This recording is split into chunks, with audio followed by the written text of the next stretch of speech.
Hello everyone, the title of my video is Sometimes Pulling Doesn't Win You the Tug of War. I have no financial disclosure.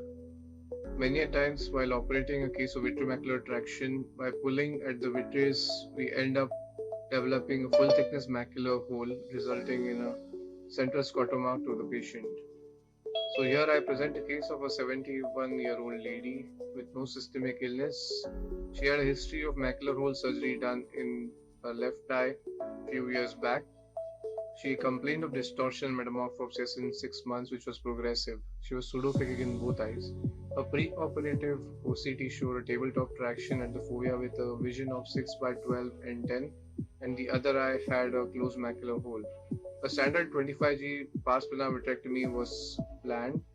After core vitrectomy, triamcinolone was injected to stain the vitreous, and careful dissection of the posterior vitreous was done around the macula to prevent any undue traction at the area of the VMT.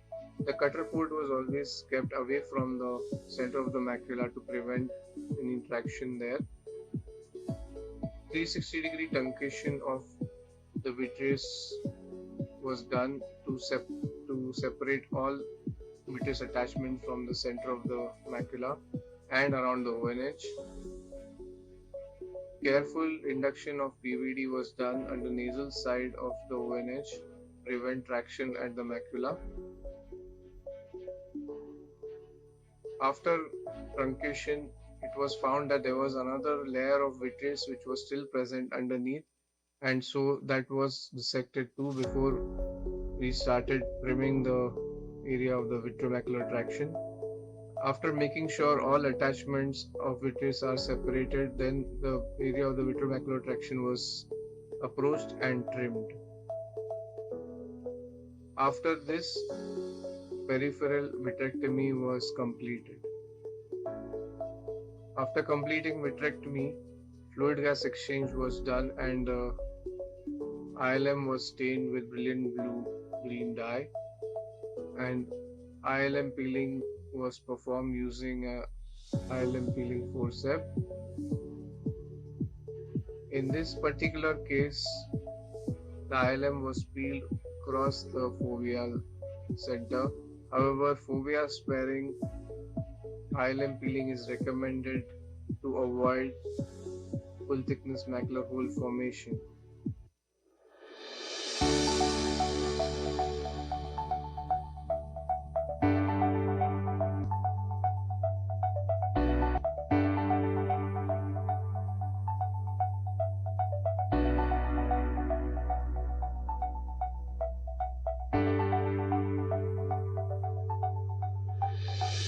Thank you.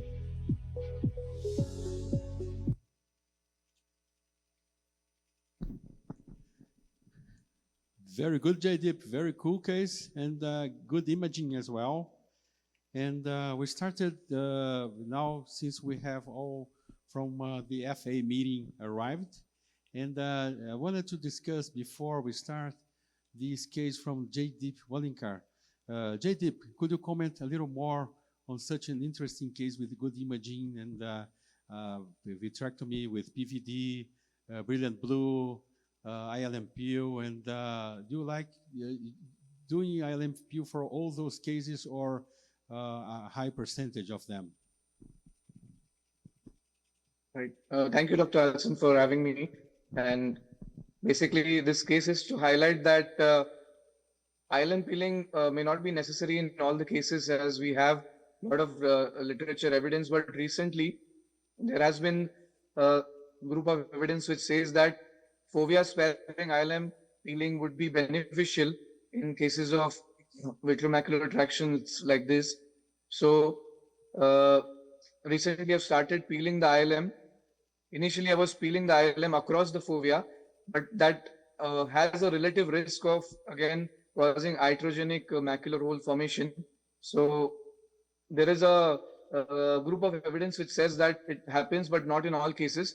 So I would like to get an opinion from our esteemed panelists here, what they prefer if they are doing vitrectomy for VMT in these cases, and whether ILM peeling is necessary in all cases, or they would reserve it for certain cases. Yeah, what do you think, Lucan? Would you do the same, and would you carry on the ILM peel in such a case? In the shown case, there was a cases of highlight, which was referred to as the second layer of vitreous. So the only way to be sure that you removed the remnant hyaloid is actually to perform an ILM peeling. So I would do an ILM peeling, and nowadays I tend to spare the pupillomacular bundle, and it's a limited peeling or temporal ILM flap when it comes to full thickness macular hole. Yes, true. And Ahmed, would you have any comment? And I like the pretty much very beautiful the way he peeled off first the hyaloid with very good staining. So I think it got easier to approach and remove all hyaloid from the macula and make it safer, the procedure. So I usually stain the posterior hyaloid in every case actually, but in this type of case, if I'm worried about causing any complications in the fovea, I usually do also ILM, but fovea sparing.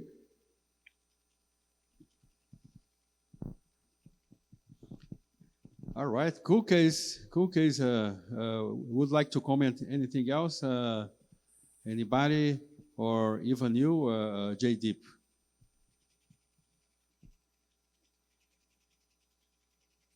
Right. So that was useful. Actually, my question was whether how do we isolate or make sure that this area of the VMT is not having undue traction, because any role of intraoperative OCT in these kind of cases, and whether that would be really useful to prevent iatrogenic complications, because we don't have it all the time. And is there any other way we can avoid, because sometimes you don't see the traction underneath these vitreous cases. So any way we can prevent it from happening, any other way of performing the same steps? All right. So I just want to say hello to Natarajan, just arrived. And Natarajan, J-Deep is here. Finally, he approached us to the Retinawesome meeting. So how are you doing, man? You just arrived?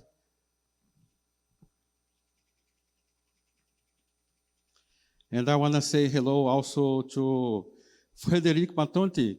Comment? Ça va bien? Ça va bien? Nous parlons français ici aussi? Thank you. Yes. Oh, this is perfect. Thank you. Sorry for I'm a little bit late. Thanks a lot. And thank you, J-Deep. Thank you for starting off this session. I know it's your birthday as well, and you have celebrations for your meetings in India. Thanks a lot. And I want to say hello to Dr. Alan Franklin, who is the mentor of this meeting. And I've met Alan Franklin back in Euretina last year in Hamburg, and I had a great opportunity to watch his presentations. And also, we want to discuss very cool cases on FA and the vitrectomy. I'm very happy, and people are very happy. This is being recorded as well for the ophthalmological community. And so it's a great pleasure to welcome Dr. Alan Franklin in name of all of you. Thanks, Dr. Alan. Thank you for having me. It's an honor to present today with this great faculty, and I really appreciate your efforts of putting together such a nice meeting. Oh yeah, it's an honor. I also want to welcome Vibe Seti. My audio is a little better now. I was a little far. I think now you can hear me better. And so, Dr. Alan Franklin from Alabama, if I'm not mistaken. And are you ready to present your case, your keynote case? Yes, sure. I've got some short video, and then I've got a little something on fluorescein. Okay. You want me to present it, to display it from here, or you prefer to present it yourself? I can present if that's okay. Sure, that's okay. Can you see my slides? Yeah, it's not yet full screen. Yeah, now it is. Okay. Okay. So there are a lot of people that are working on this project. A lot of people that are talking today. Doctors Mishef and Abro have been great colleagues and collaborators to work this through, and Dr. Sosa working with Dr. Abro. I'd like to acknowledge our resident Lexi Gibson and medical student Allie Wynn, who've done great great work on this. So intraoperative fluorescein angiography was originally developed by Steve Charles around 1980, who's developed a bunch of other stuff. Bob Avery and others at Hopkins later in the 80s were working with it. And with the old optical cameras, it was the imaging was limited from the camera resolution and the low dynamic range, and there was really no wide field imaging. So when 3D DABS came out, Dr. Imai has done some really pioneering work and elegant work that really developed intraoperative fluorescein angiography that looked good for the first time, and always look forward to having him talk, and we'll have him talk later today. We and others adapted the fluorescein angiography to use with the Constellation. So it's less, we'll see in just a few minutes, it's very efficient. Once you get a little bit of machine work in, there's a filter holder in the older Constellations, and you can put the filters, the exciter filters in the older Constellation, and then the digital filters. I've got my email at the end of this, but I'm happy to share with anybody that digital filters were now, instead of using a barrier filter in the microscope, we use these digital filters in the Ingenuity, and they work pretty well. Dr. Mishev has really done some great work in terms of optimizing the parameters for fluorescein angiography, both looking at the spectral output of different machines, different light sources, and the spectral output of different exciter filters. But the Alcon machine he's shown has got really probably the best output of the commercially available machines for intraoperative fluorescein angiography. So once you do this basic setup of the machines and the Ingenuity software, it's basically good microscope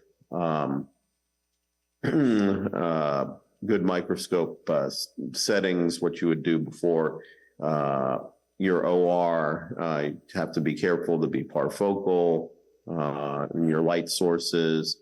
Fluorescein does degrade after 5 minutes or so, and fibrovascular tissue is a little more difficult to image. This shows you how quickly we go to fluorescein in the. Let's go to fluorescein. So, what's fluorescein? Yeah. My anesthetist is starting to inject, and the fluorescein's in, and we're just watching it fill. Obviously, the screen won't be all that clear. We're just doing a shot on the Ingenuity. And what I'll usually do is put the pressure down from the machine, and then aspirate to make sure that the eye is relatively soft. Because one thing we've seen is the pressure's up, there's just no perfusion. So this is a diabetic that's had a bunch of work.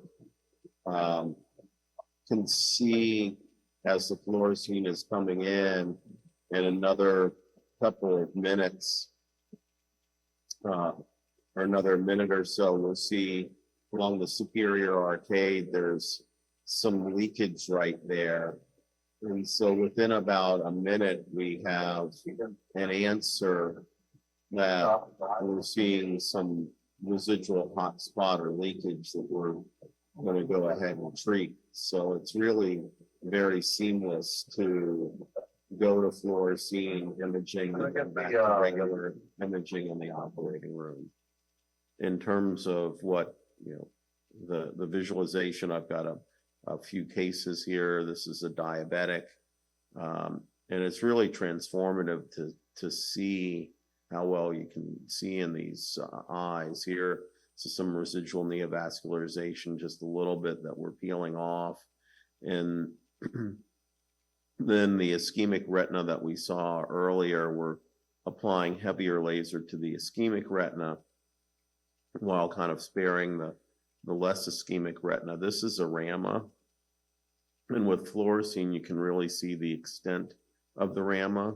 These are some residual leaks that oftentimes you don't see after you do a peel, and we're treating those, and we're getting good results with this. This was a diabetic vitreous hemorrhage. We didn't see an exact source, but with fluorescein, as we go into the periphery, we can see this residual peripheral neovascularization, which we treated confluently and then treated the retina peripheral to it, and that we had long-term good hemostasis. Here we're peeling the membranes under fluorescein, and you can see that the membranes under fluorescein appear white, and underneath the tissue is dark. So you're really seeing excellent contrast. And so this was a surgery from Monday, and you can just really see the extent of the membranes. A lot of times we'll be dissecting membranes and we'll see the retina pool a few millimeters away.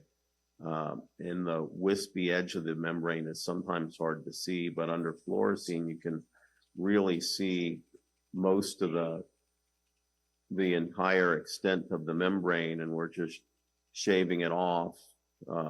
So we've seen several advantages. This is also, the last case is a choroidal neovascular membrane, which there's a submacular hemorrhage, and that was partially evacuated. And then we did fluorescein angiography to confirm that most of this membrane is temporal to fixation.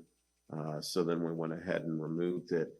Dr. Mishev is also doing some pioneering work on fluorescein angioscopy, where he's injecting dilute fluorescein into the vitreous to better visualize the vitreous and detect fluid coming from the subretinal space and retinal detachments. So, the images are pretty, and it's really compelling to see in the operating room, but is it doing anything? So the first thing that we're doing, and this is along with Dr. Abro and Sosa in the Dominican, is we're looking at vitreous hemorrhage post-vitrectomy for diabetics. It's a 13 to 40% incidence, and the most common cause of vision loss following vitrectomy for diabetic eye disease. And since we're treating these areas of residual neovascularization and hotspots that we've not seen before, and since we're doing more targeted PRP, the question is, well, does that do anything? And so these are some early results, about 30 patients in each group with or without fluorescein.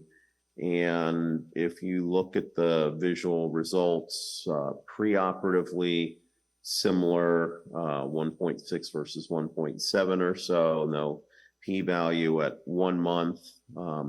Intraoperative fluorescein patients are several lines better. Same thing at 2 months. At 3 months, the gap starts to close. If we look at vitreous hemorrhage, highly significant reduction in vitreous hemorrhage.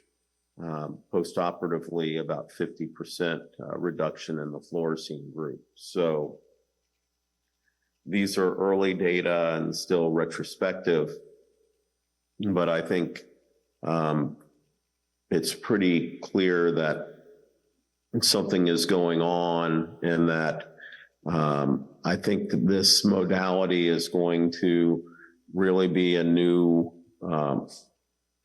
thing in our armamentarium to visualize and treat retinal vascular disease intraoperatively. So I'd like to thank everybody and really appreciate the opportunity to be able to present. Again, this is my contact, and happy to talk with anybody or contact anybody after the meeting. Thank you very much. Great presentation. I want to ask you, Dr. Alan Franklin, when you do vitrectomy and you see those new vessels, that the angio, as you said, creates a contrast for seeing better these membranes. And so how deep you go, and what if you got this bleeding? So how would you separate the bleeding from the contrast? Not that I've ever nicked a vessel, but if you do nick a vessel, you see a plume of fluorescein coming up. And one thing that we do is we lower the pressure to begin with so that the fluorescein comes in.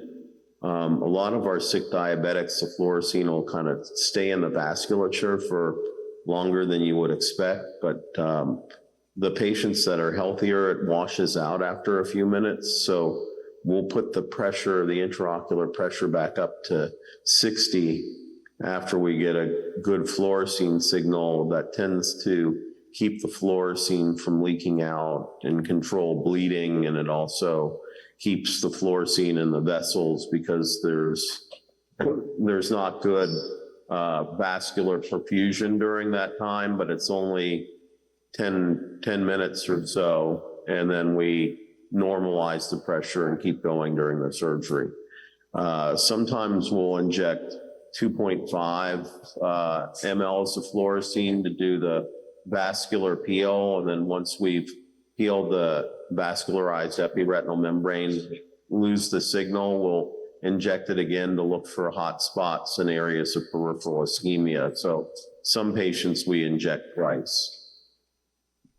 Yeah, okay, so you may do multiple injections during vitrectomy. This is very cool. Would you like to comment on this case, Dr. Frederick Matonti? Yeah, do you hear me? Yeah. Okay, yeah. No, I just want to say that it's not so easy as Alan Franklin showed you with very nice picture, very nice video. It's a lot of work during the surgical sessions. He had a huge experience in this way, and that's why he reached very good results. But it's not so easy when you begin to use intraoperative FA to reach this kind of results very easily. So I'm working on too, and I try to adapt my ingenuity because it depends on the light source. It depends on what kind of light type do you use, wide field or a reduced field. It depends on the system. I mean, steroids, constellation, whatever. And so you need to develop your proper setup, your proper parameters to be sure to have the best results. So I would like to thank again Alan Franklin for all his advices to permit me to develop the technique in my facilities. Yeah, thank you. Vibhab, have you performed angio in your service in Delhi? Yes, I haven't performed it yet, but it looks very promising, as Dr. Alan Franklin showed us. And as also I follow Dr. Lucan, the YouTube channel, so I keep seeing his intravitreal fluorescent staining. So I had a question for Dr. Lucan. What is the dosage that you use? Is it the same dye that you're using to stain the vitreous while doing vitrectomy? The dye is the same, but the concentration is less than 0.1%. So you need to heavily dilute the fluorescein which comes from the vial, simply because you don't need so much. Later on, I will show in my video that actually it's quite difficult to remove all the fluorescein from the eye if you use higher concentration, because it's 100% soluble in water. So you can imagine what will happen with full concentration of the fluorescein. Yes. Yeah, very cool. Thanks a lot. And welcome, Marcelo Sasamoto, as well. Before I switch it to Dr. Lucan Michev, Gustavo would like to make any comments from Alan Franklin's presentation?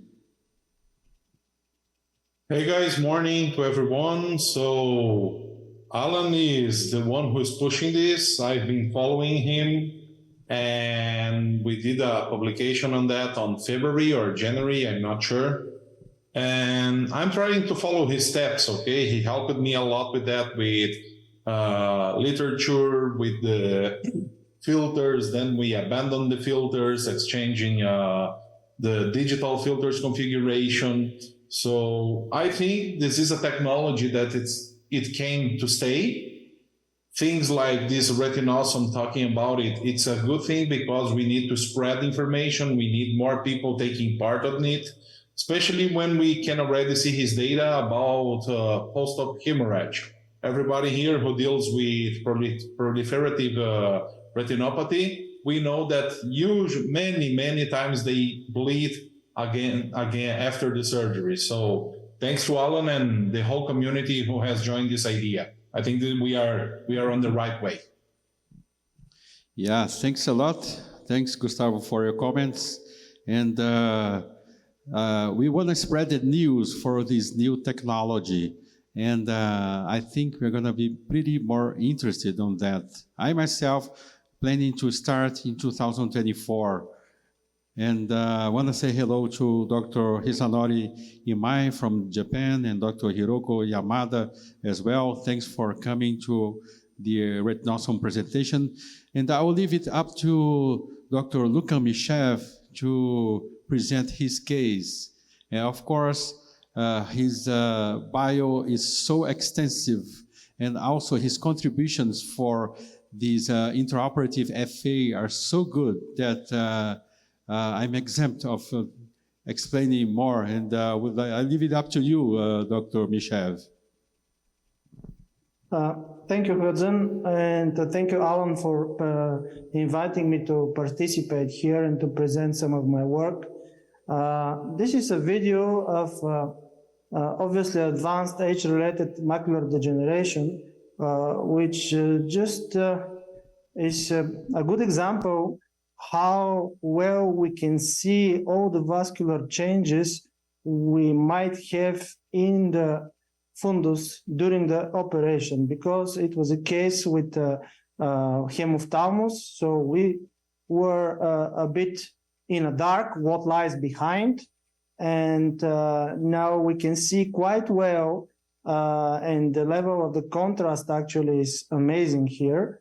What is happening in the posterior pole. So at least if it doesn't change our surgical approach, we might explain to the patient next day after we clear the hemophthalmos what is the reason why he is not able to see like he wants to.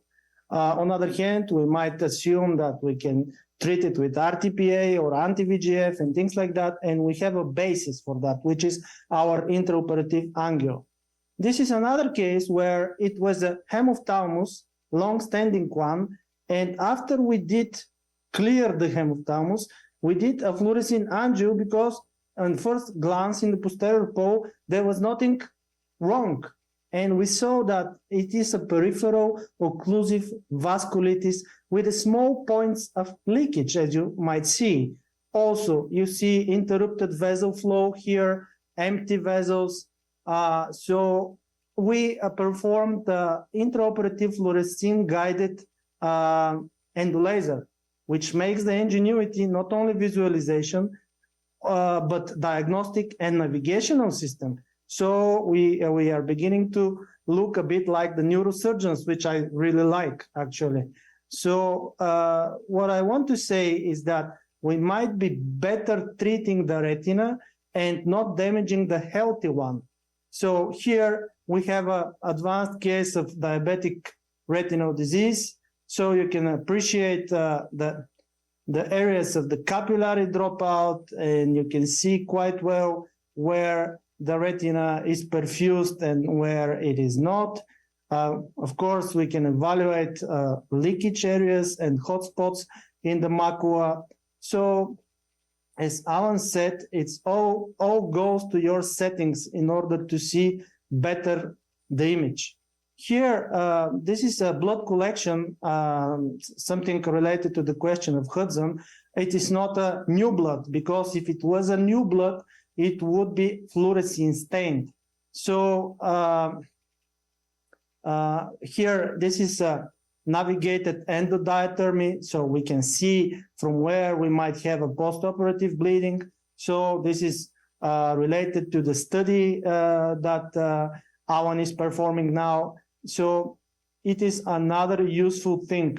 We can treat selectively where we have leakage, and it will lead probably to less postoperative bleeding in such diabetic eyes.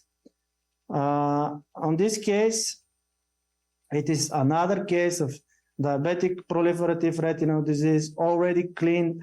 The membranes were cleaned. There is a leakage, of course, from the optic nerve. So leaking fresh blood is like fluorescein stained. You can see it here. And then in the far periphery, under fluoroscopic view, we can see quite well the areas where there is no perfusion, and we can treat them selectively with endolaser. So I think that it will definitely change the way we do a PRP, because we can actually save the retina that is still functional, and to reduce the postoperative inflammation due to the excessive laser burns, because we have huge ischemia, and then we have inflammation from the laser burns, and I don't think that this is better for the eye. So going more selective, I think it's always in a good way with the surgery, meaning that surgery is a synonym of precision. So if we are selective, we are more precise, and I do believe that we do a better job. So here we can identify even in the far periphery ischemic zones which with exolaser are not easily treated. So during the surgery, we might do a better job. So this is under chandelier, and it is quite safe, and it is quite useful in my opinion. And now you can see how the PRP looks like. So it is quite, let's say, forgiving for the retina. And next video, this is fluoroscopic visualization of vitreous. This is the normal view. And now you will see, this is a video from yesterday actually, and this is probably my last filter for fluoroscopic visualization, because there is one issue with the fluoroscopic visualization. Normally we see quite well the vitreous, but we don't see the underlying retina and structures of the eye, because we are using here, for example, excitation blue light. So rest of the spectrum is not there. And now you see here in this combination with the digital filter and the excitation light, I see quite well even the hyaloid. I can see perfectly well the vitreous and the vitreous base, and it is done under chandelier illumination, so I can indent myself. Again, I work, I do believe, quite precise here. So you can see the stained vitreous, and for me, the most important thing is that we can see the underlying retina. As Alan showed, cleaning the membranes which are stained will be even better if we are able to visualize better the underlying retina. So we can remove the membranes without possibly induce damage to the retina. So you can see again here how much vitreous is in the eye, and you can also see here the hyaloid, which is not well visible in a regular visualization. So this is cleaning the base. At least me, I started to do a fluoroscopic vitrectomy like 2 years ago, and from that time I was amazed how much vitreous is in the eye and how much we, let's say, believe in our abilities to see the invisible vitreous. And when the vitreous is visible, it is there, and it takes a bit more time. But I do believe that Mahemer called the vitrectomy a vitrectomy because we need to remove the vitreous from the eye. So, and this is a pure example how by seeing we are working better because we are removing all the vitreous. I can see here again the hyaloid. So I think this is a beneficial also imaging modality, which is here to stay as the fluoroscopic intraoperative fluorescein angioscopy. The fluoroscopic vitrectomy will be a game changer for how we are doing not only the diabetic case, but all cases in which we perform vitrectomy. And I think that's it. Thank you.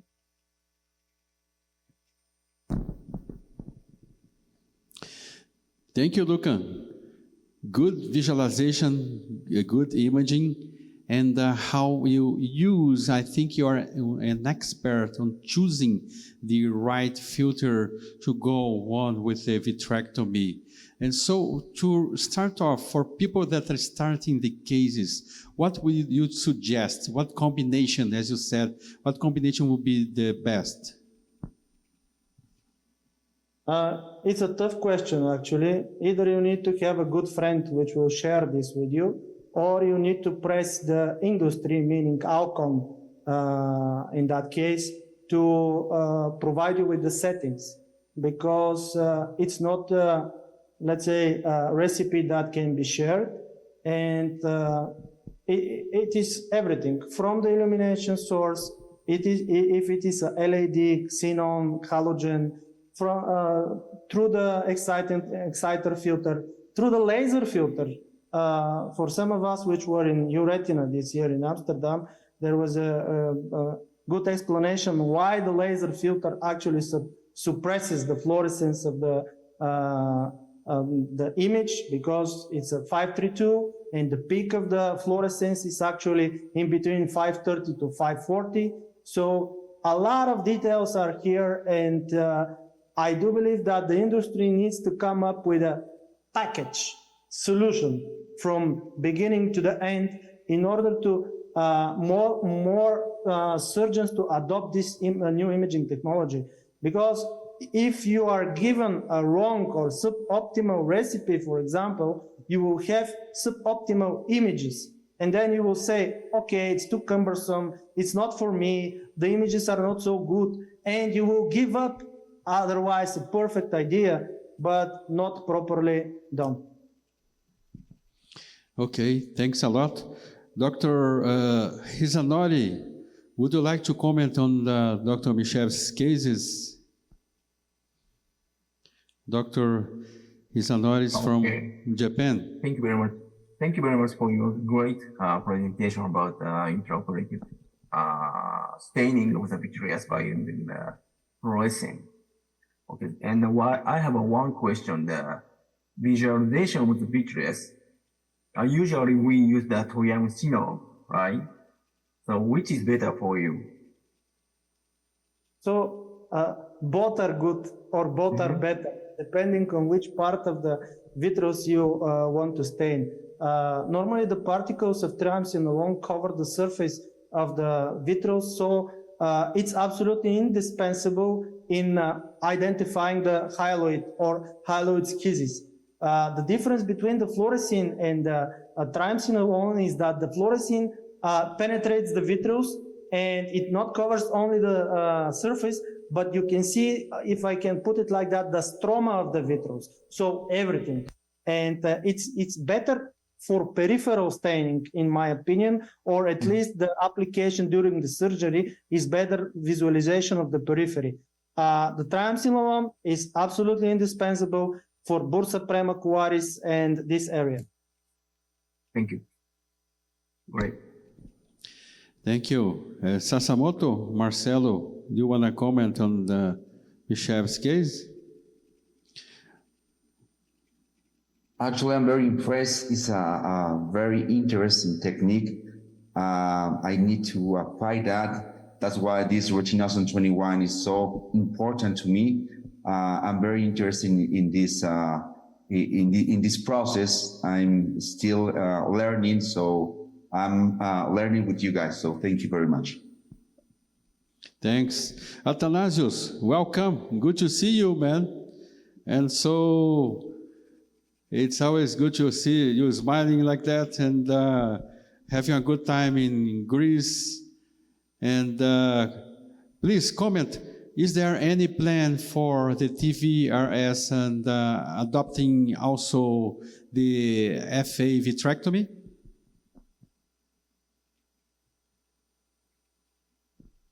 No, we cannot listen to you. You are muted.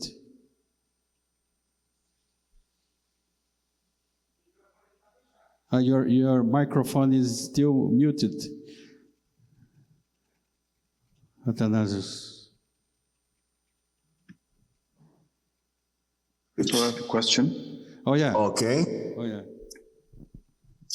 I just want to say hello to everybody because it's becoming Retinawesome, become the Retina World awesome.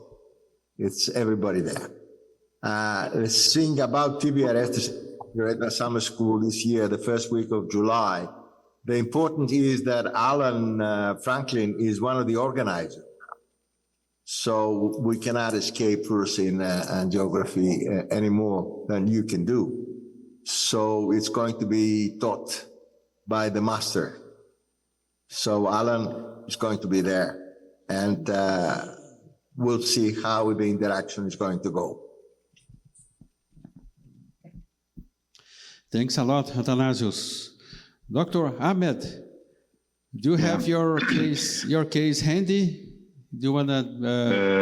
Yes, but I want to ask a question to Lucan about injection of the fluorescein intravitreal to see the vitreous.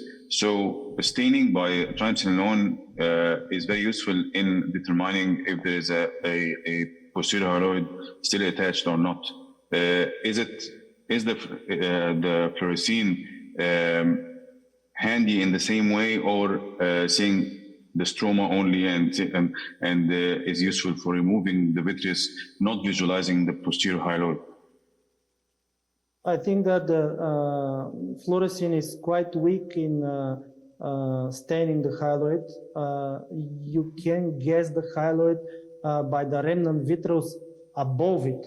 But what I see normally is that the triamcinolone is far better for hyaloid compared to the fluorescein. Fluorescein is good for peripheral vitreous and the bulk of the vitreous.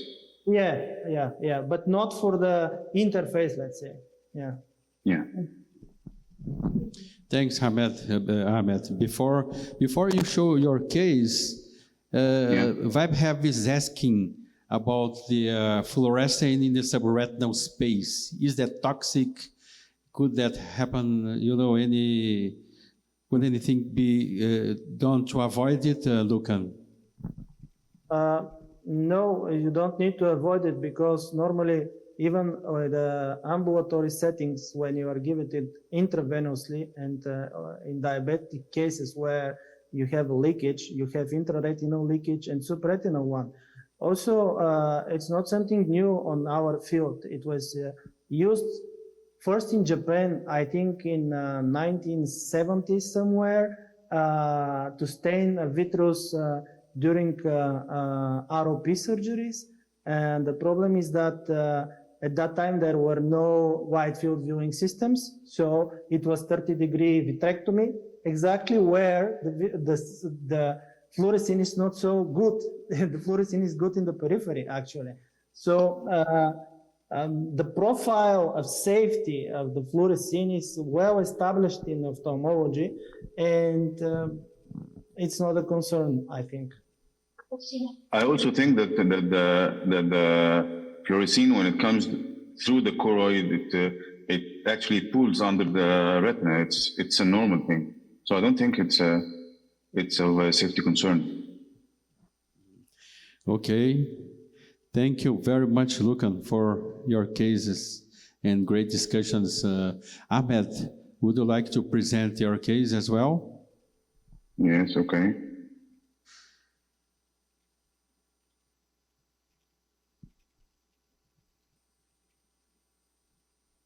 So is it on? Yeah, it's okay.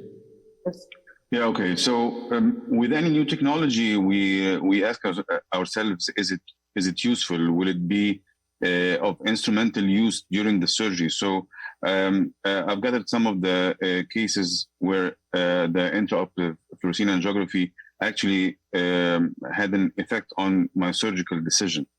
So the rebleeds, as Dr. Allen mentioned, this is a case of multiple rebleeds post-operative, and as you can see, there is extensive PRP, but during the indentation, and this is actually one of the advantages of intraoperative fluorescein, that you can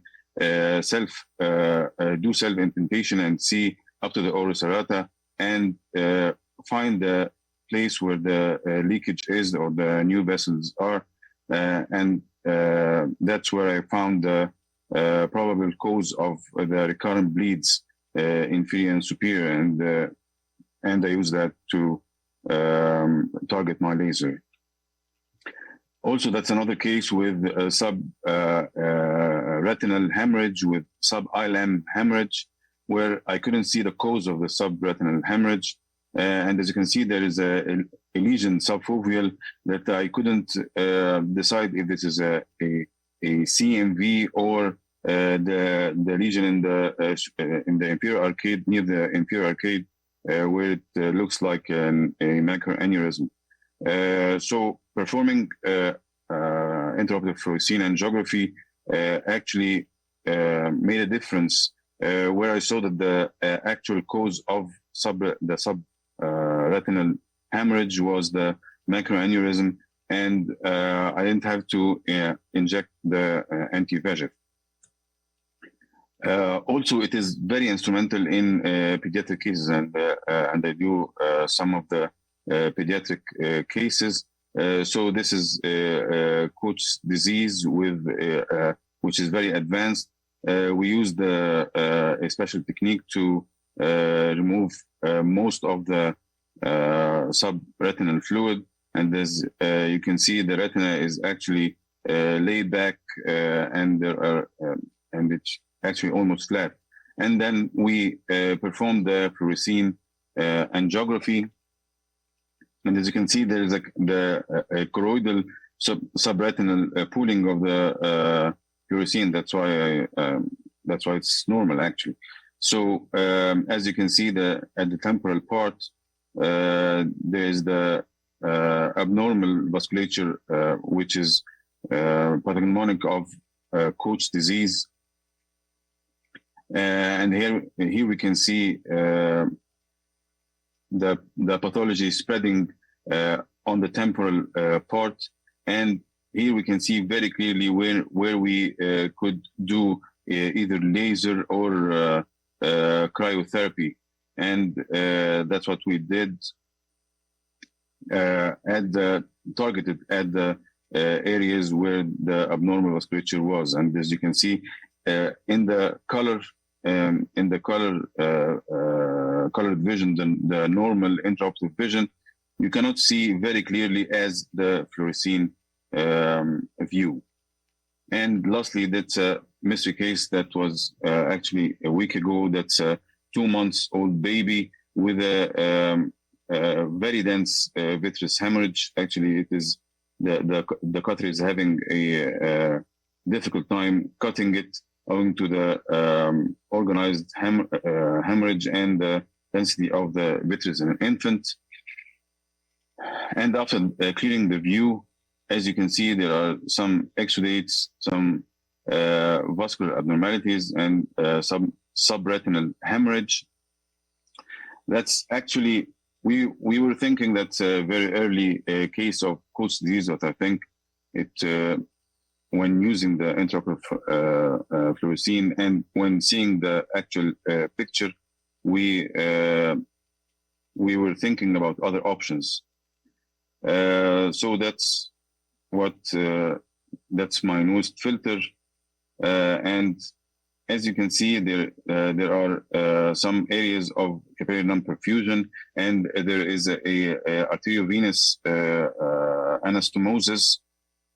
Here I'm going through the veins and the arteries to see if it is actually an arteriovenous anastomosis, and also an area of capillary non-perfusion and some microaneurysms and vascular abnormalities. We were thinking about the cause, and so we waited for the late phase. Here I'm just checking the areas where the vasculature stops, and as you can see, there is leakage of in the macula and leakage on the disc, and here coming for the late phase. And as you can see, if I want to see something better, I approximate the light and the fluorescein, and the fluorescence actually is visualized better. And here you can see the area where the anastomosis is leaking, and maybe this is the cause of the hemorrhage as well. And at the periphery also we can see areas of like a CFAM pathology, and areas of capillary non-perfusion, also with the indentation. Actually, if we could do fluorescein angiography for the baby, we couldn't reach this far periphery with the red cam or even with the Optus, because the baby fixation would be very difficult.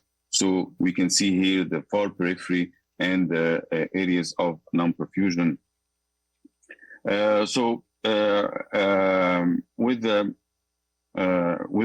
With this case, I couldn't do the laser because of the subretinal hemorrhage, so because it could lead to a surge of power and cause complications. So I just injected anti-VEGF, and we took some blood tests, and it was actually a rising high titer of IgG for CMV.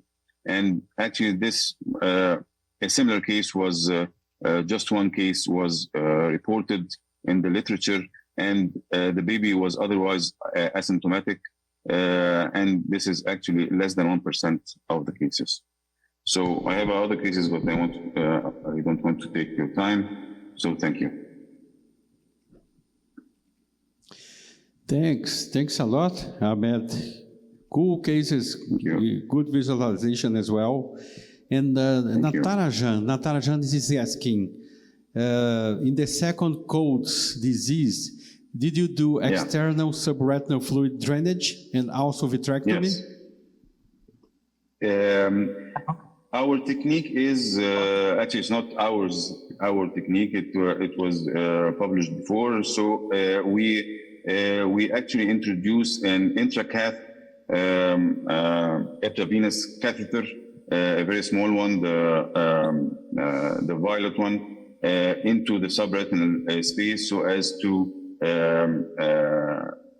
drain transclearly but before that, we introduce an infusion cannula and raise the pressure a lot so as to drain the subretinal fluid, most of it, and actually works every time.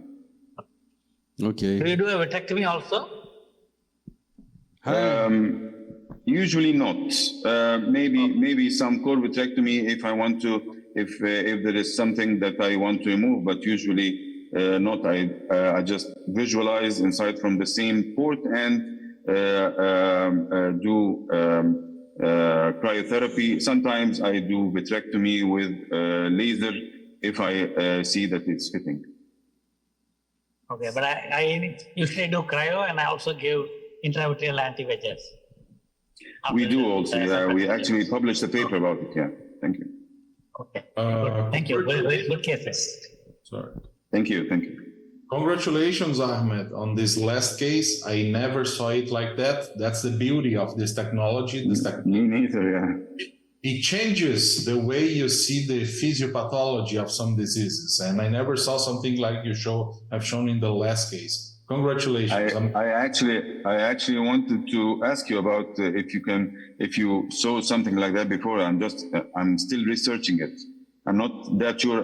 The baby is scheduled to take an echo step to do PCR for the CMV, so I'm not still sure that it's CMV. Sure. Let's hear from the others because I have no experience with pediatrics VR cases. Yeah. All right. And Gustavo, do you have your case handy? Do you want to be the next one to present? Oh, you are the ruler, Hudson. You say, I obey. Okay. Let me just find the archive here. So this is a presentation. It's a short video. It has 3 minutes. 1 second. Let me just open here. And this is something I had. 1 second, sorry. My computer is a little bit. Now, yes. This is, let me share the screen here. Share screen, share screen. Can you see it? Yeah, yeah. Full screen. So this is a case we have presented a year ago during the Floor Retina in Rome. And it was when we started with Alan to develop the technique, okay? And I'll give a pause here. One of the things you're gonna see that the right eye and the left eye are different because on purpose, we left the barrier filter in just one of the optics of the camera of the Ingenuity. So you can see on the right side, it's much more bright because we are not filtering most of the light. But on the other hand, on those times we were still learning about it, you're gonna have a better contrast, okay? And this is the one I think that nowadays it's the best solution for these cases, the black and white filter. You can see the ischemic areas, you have that aneurysma there. And we were just trying, as it was mentioned before, I think by Lucan, you need someone with the keyboard controlling it and someone that understands it. Otherwise, you will lose a lot of it. You can see on the left side, as I said, there is more contrast, but you lose a lot of images, okay? Some things you cannot see properly. So that's why the idea, and here you can see the leakage. As I was talking to Ahmed, I think it helped us understand the physiopathology of the proliferative disease much better and why these patients have different cataracts when they are diabetic, because you have all those inflammatory and cytokines attacking the posterior part of the lens, okay? One of the things that I like from the barrier filter, especially when you have microaneurysma or some smaller stuff, you can see it with a better resolution because you are enhancing the contrast. With the newer filters, the digital filter, sorry, we can see it better, just like here, okay? On the left side, it isn't that clear, or the definition, I would say, like in the edema, it is not the same. And here we are playing, looking for different color spectrum. Okay, this is the original green one. This is a patient which wasn't that bad as the other one, but full of ischemic areas, hemorrhage, microaneurysms. And we had, in these cases, I had my two brothers. One does glaucoma and the other cornea. And they said, no, we are not taking part on retina cases. Yes, today you will. So we were playing and looking which would show us better. Like in this case, you're going to see to the macular edema can be better seen with some orange filters, and green gives us a better perspective. And this is also something nice about the ingenuity. We can adapt it to our needs, our microscope, whatever we have. And since each one of us sees the colors in a different way, it will help us a lot. I don't know if you can see it the same way I see here, because in Zoom we lose a lot of quality when making the transmission. So the thing here is you have to take your time. You have to take one case to try to find a way, like here, the edema in orange, okay, better than in the other cases. And coming back, you have to take your time to try to find what works for you. Talk to colleagues, exchange idea, exchange parameters. I have done this, I have done that, and try to find what suits you better. And that's it, guys. And I'm happy to see that this has gone as far as we can hear. Let me stop I have stopped, perfect. So one of the things, there are many things that we still don't know what we can do with this technology so far. I think we are doing just like people who do personalized refractive surgery. We are just burning the areas which are need to burn. We don't need to destroy a whole retina, just treat the ill parts of it. And this is the future. Each time this is a personalized treatment. We are improving, targeting just the areas which need to be treated and not do a treat. I think in a short term, we're going to say that pan-photocoagulation is bad medicine. It's not done properly. That's it. Thank you, guys. Thank you. Good cases. And a great experience that you already have. And Nassim Abreu, Dr. Nass, would you like to comment on Dr. Hanning case? Nassim Abreu is from Dominican Republic. I think he is around. But yes. Good morning, everybody. Welcome to Retinawesome, the first time. Thank you for having me here, and thank you, Adam, for the invitation too. I think that Gustavo showed good features of Intraoperative FA, where you definitely can optimize better viewing with digital filters on one side, and the something that I've always said that and that he commented on is that we all see colors different. So even though we can have much better contrast on black and white, which is a theoretical approach to it, we can definitely have different sceneries because of the amount of pigment that we have on an eye, where we can see a little bit better with different kind of filters and different colors on filters. So I think that this is something that we should look on in the near future. And in my experience is that for black and white, I haven't had that good of an experience because I only use a constellation light source. For me, it's always a lot more grainier images than what we can see on Lucan's videos, which are very crisp and bright. I know he uses different light sources, but I don't know why with my light sources, I do not have that crisp images like he does. So great cases, Gustavo.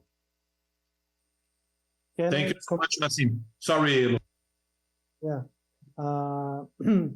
So regarding the color perception, Gustavo is absolutely right. And that is why I think that staying with black and white will be more universal, because my ret is not the same as Nassim or Gustavo or the ret of Alan Franklin, for example.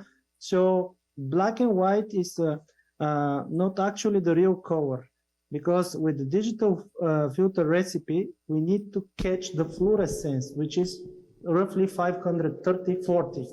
And then we need to suppress the rest of the image and to turn it around to be black and white. And that is why probably it's a matter of optimization of the digital recipe and of course the light source. I'm using constellation light source, but with a new light bulb. I said that before. The new light bulb is mandatory because the intensity of the light and the light spectrum is a bit different than 300 hours light bulb. So it makes a big difference, at least in my testing, because we have 2 constellation machines with 4 illumination sources. Trust me, the 4 of them are different if you do a spectroscopic analysis of the light and also the light intensity. So fine-tuning all the links in the chain will bring you the best image. I've noticed too that some of your videos where you have a very good black and white image do not have the light bulb on. Like we don't see the settings on the video. That's why I was guessing that you were using another light source like I was just. Yeah, you're right, but I experimented with a lot of light sources, and that is why I have the spectral curves of at least 5 of them. So you're right, in some of my videos there is no light on. Mm-hmm. So I have a question for... Sorry, Ahmed. And I know that you have worked on this a lot too, maybe you could comment on this. I know that the type of filter that you put on the light source does influence on this, on the quality of the image too. I don't know if you can comment maybe on the quality of the filter itself. What could we do to optimize this image when we are going to FA? When you dig a little bit deeper in the manufacturers of filters, the name Semrock pops up. You have Edmond Optics, you have Semrock, you have Omega, you have Optolong, you have a lot of them. But Semrock, they have a bright line of products, meaning that their optical density in the band pass area is absolutely amazing, and they suppress less light, meaning that they maintain more of your light intensity of your light source. For me, nowadays, a xenon light source is the choice. The LED ones, I somehow didn't manage to get a good image or good light intensity with them, so I abandoned them. There are other issues with the LED, especially in terms of phototoxicity. So xenon light with Semrock bright line 485 nanometers is my filter of choice. Edmond Optics, they have a good ones. Omega, yeah. And I get good images, but I don't like the black and white I get from them. I know it's not only the filter. You are using the digital pseudo barrier filter, not hardware one, right? Yes. Because in my opinion, the optical barrier filter is a trade-off in terms of light intensity and overall image quality, because it suppresses rest of the. It's a notch filter or a bandpass filter, right? Let's say only 540, and that's it. Less of the image is gone. So yeah. Okay, thanks, Nassim. Nassim Abreu, do you have a video to present? Just a small comment before Nassim, sorry. I think that the word recipe is the best one because it's just like cooking. If you use different ingredients, you'll have a different final plate. So about Yeah, I agree with, sorry for the background noise. I agree completely with Gustavo. You have to optimize your settings in the OR. And I find if my settings aren't optimized, the algorithms and the digital viewing will start giving you noise, and that's the grainy images or video feed that you're seeing, Nas. So we've just kind of refined, and it's working better now. Yeah. And to Lucan's point, I think that that's where industry has to come in and has to be able to provide good solutions to our colleagues to make it easier for them to get good imaging during surgery. So I have a question for everyone, actually. So I feel there's a much appreciation and thanks to extend to all the group. Everyone helped me with the fluorescein. But actually, this fluoretina presentation by Gustavo was the first introduction for me to the fluorescein angiography. And it talked about the targeted laser instead of doing the PRP. And when using now when I'm using the intraoperative fluorescein angiography and I'm seeing the parts where there is hyperperfusion or non-perfusion, I do PRP on them, but I actually do the pan-retinal photocoagulation still.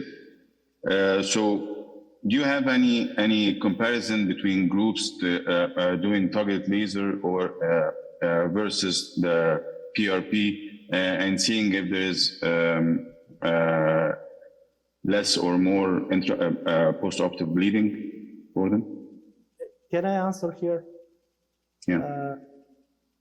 I can say that I have done like 5 to 10 cases, and in order to do good navigation of endolaser, you need to have a good image.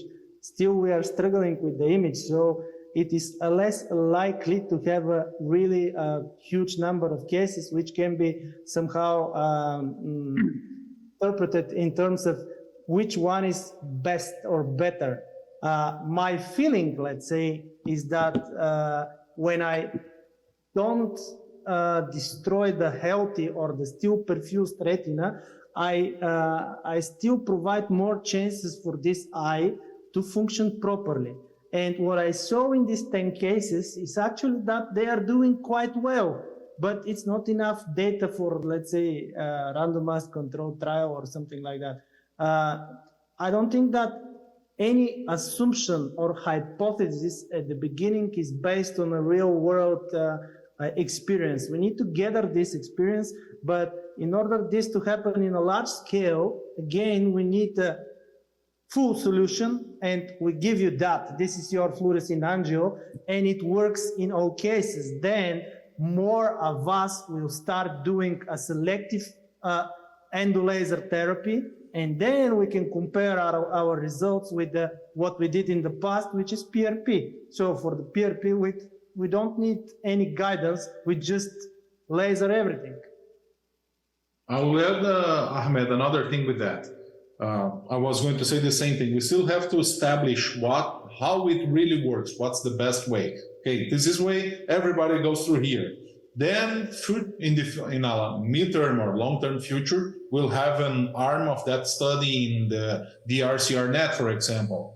The thing is the same thing. I feel better just burning it, but maybe we'll see in the future, and I think this is the best technology to help us. We need a safety margin, like, for example, when you are going to do a biopsy, we have to go 1 or 2 millimeters further in the retina. This is the best way. I understand you about the PRP, and I think this is the most of our reality. This is the reality for most of us here. socioeconomics. Patients in Brazil, in Egypt, it's more or less the same. They are poor. You burn the whole retina because you know they are not going to control their diabetes. You do just the ill areas in half a year, 1 year, they'll come back bleeding again because they couldn't control it because they don't have access to food, to insulin, or whatever. But I love the question. That's a big challenge. No, thank you. Yes, it is challenging. Sorry, Nassim. Nassim, yeah, you're okay with your video? Permission to share screen.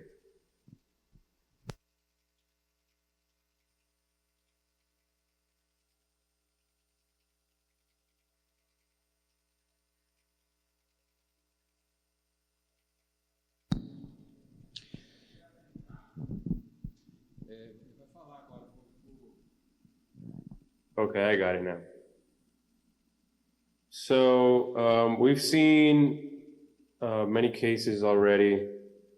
I would like to share a little bit of what we talked on retina, which was some of the safety profiles of the intraoperative FA that maybe some might have questions on it, because we're dealing with blue light. We know that blue light is absorbed mainly on the cornea, the crystalline lens, and the retina. But inside this blue light spectrum that goes from 415 to around 500 to 515 nanometers, we could divide this into two blue light spectrums. The hazardous one that goes from 415 to around 455, and the less hazardous one, which is up to 515. And we know that the blue light interaction in the retina mainly gets absorbed by the photoreceptor outer segment, which produces the more oxidations at this point of the retina, which promotes an incomplete digestion of the oxidized photoreceptor outer segments by the RPE. So what this happens to do is that it starts to accumulate lipofuscin in the RPE, which contains the A2E, which is one of the most photosensitive products of the visual cycle, that tends to get very excited with wavelengths that go from 435 to around 445, which is the most hazardous blue light spectrum that there is. So that's why we encapsulate this hazardous blue light spectrum up until 455. So this consequently generates reactive oxygen species, which ultimately degenerate the RPE cells. And we know this is mainly a problem in patients with AMD, because with age, this process tends to exacerbate. So we've studied this before. This is mainly on rat, a different type of rat retinas, where they get dark adapted and then excited by blue light, or blue light combined by green. On the left side, we can see that when these retinas get excited by blue light, hazardous blue light in this case, we stop seeing the definitions between the different layers. And if you look on the right side of the image, you can see that depending on the amount of time that they get exposed to blue light and the amount of time that passes afterwards, we get even more disorganization of the retinal layers. So I think we just talked about it. A2E is the main photosynthesizer, and it gets peaked at these kind of wavelengths. And we actually, like I said, we know that it mainly depends on the wavelengths and the exposure time that the retinal tissue gets excited by the blue light.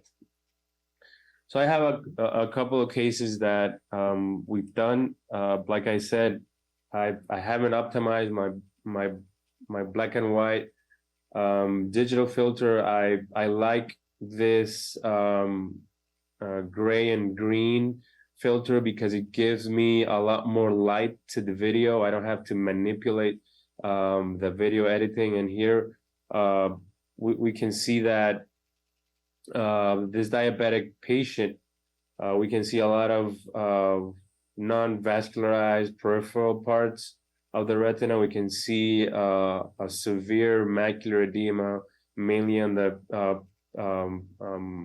papillomacular bundle, and we can see active neovascular leakage here in the inferior temporal arcade.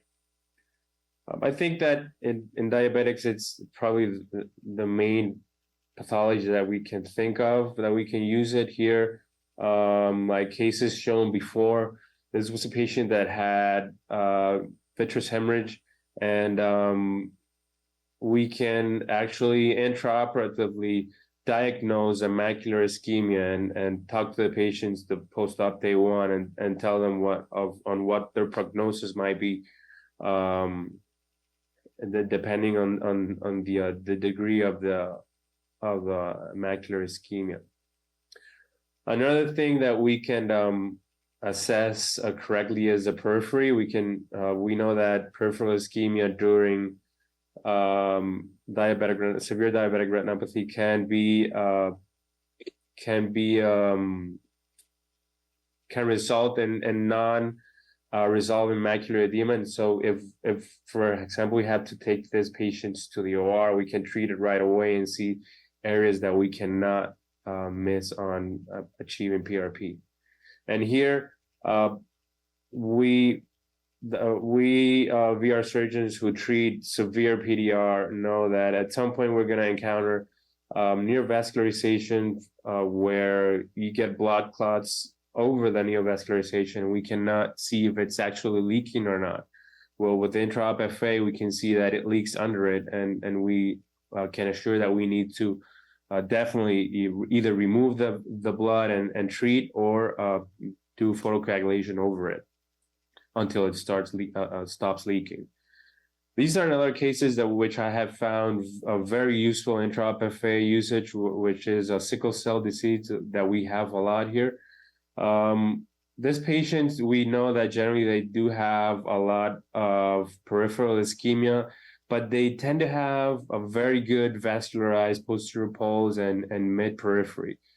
So what we don't actually know if we don't have the intraop FA is up to what point we have to go back into the retina, either up to the equator or either farther back, photocoagulating. This is a similar case to what Ahmed showed, where this patient had drusen and GA on the left eye, and this eye had an intraretinal sub-ILM and inferior and on subretinal heme, and we decided that with intraop FA was not CNV, and we just did we just took the blood out and anti-VEGF was injected. This is a very pretty case of an ROP where we had some retinal detachment that we were not actually sure if it was retina or not. We could see some vessels coming up this kind of fibrous tissue, and after we cleaned up the blood and took that tissue out, we could see that we had some vascularized retina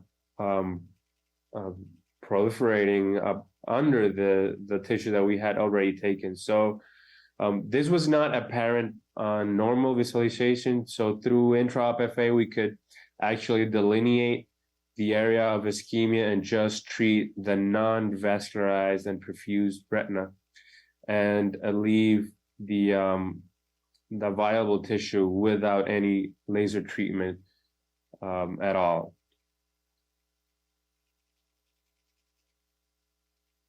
And I think this is my last case. Thank you very much. Seeing such good cases, great imaging. And before we call, I would like to ask you some questions here from, actually some comments from Dr. Hizanori. He prefers to do target lasers. In your case, would you like target lasers as well? His personal impression is that there is less inflammation after surgery. But you did this laser so well, so I'm not sure about it. And would you like Dr. Hizanori to comment on his case?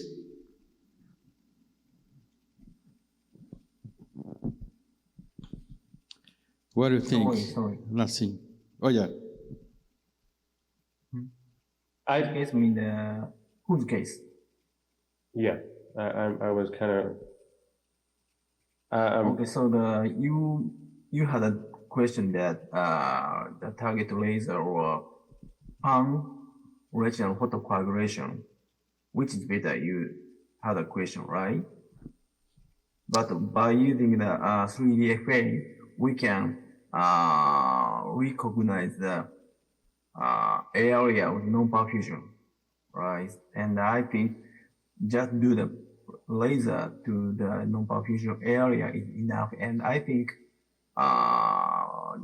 do the pan photocoagulation in all cases is too much, I think. Sometimes we experience the severe post-operative inflammation, especially after the surgery for the PDR case, right? So I think the merit of one of the merit of 3DFA is we can decrease the number of the photocoagulation during the surgery. So, Doctor, I want to comment on that. Do you only do targeted laser for PDR now that you're using Intraop FA? Yeah, when I use the 3D FA, I just do the targeted laser.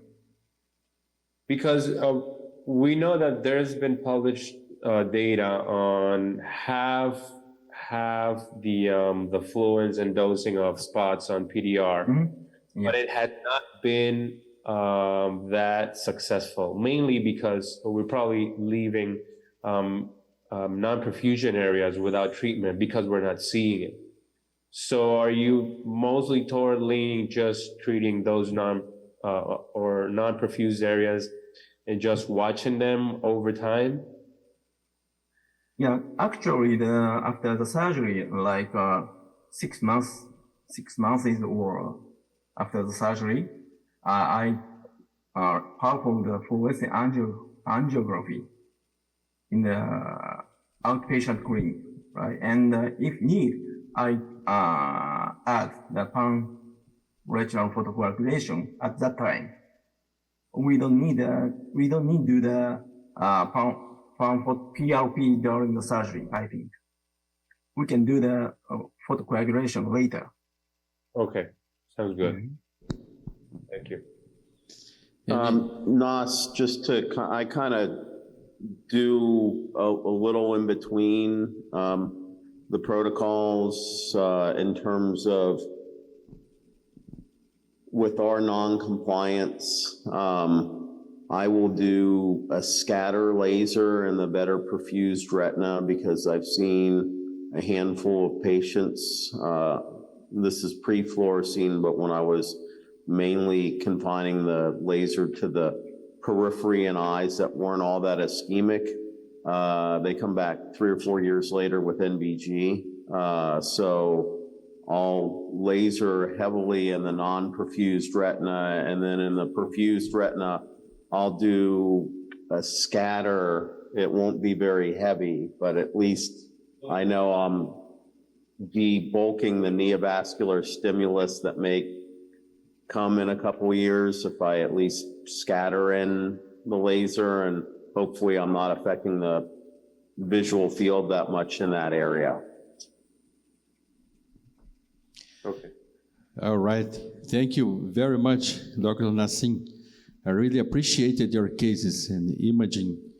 Thanks a lot, and welcome again for being part of Retinawesome 21st. And je voudrais inviter maintenant Frédéric Matonte de la France, Marseille, une très belle ville. Thank you, Frédéric, for coming to this next meeting with us.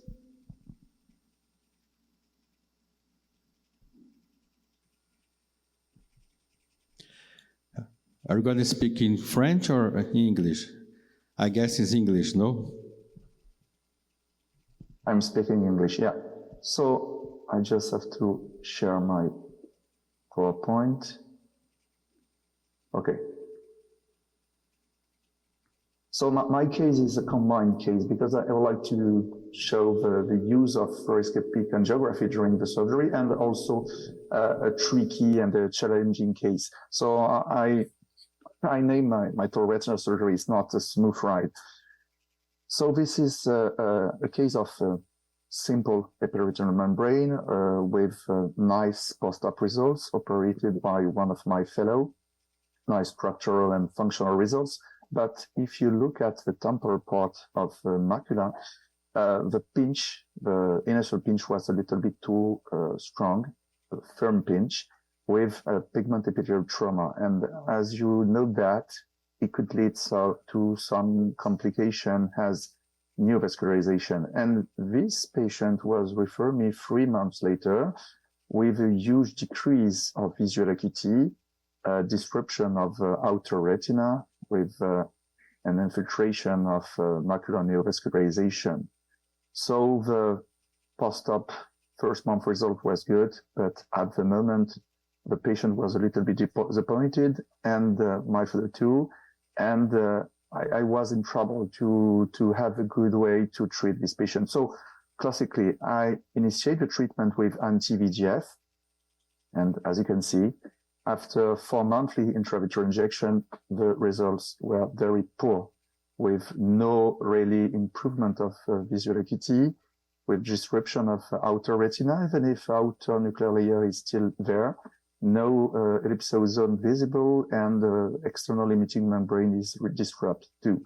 So I check how to manage better this patient and how could I improve the results. So I discussed with some of my colleagues, and specifically with the holder with huge skills in terms of retinal surgery for neovascularization before the era of anti-VEGF.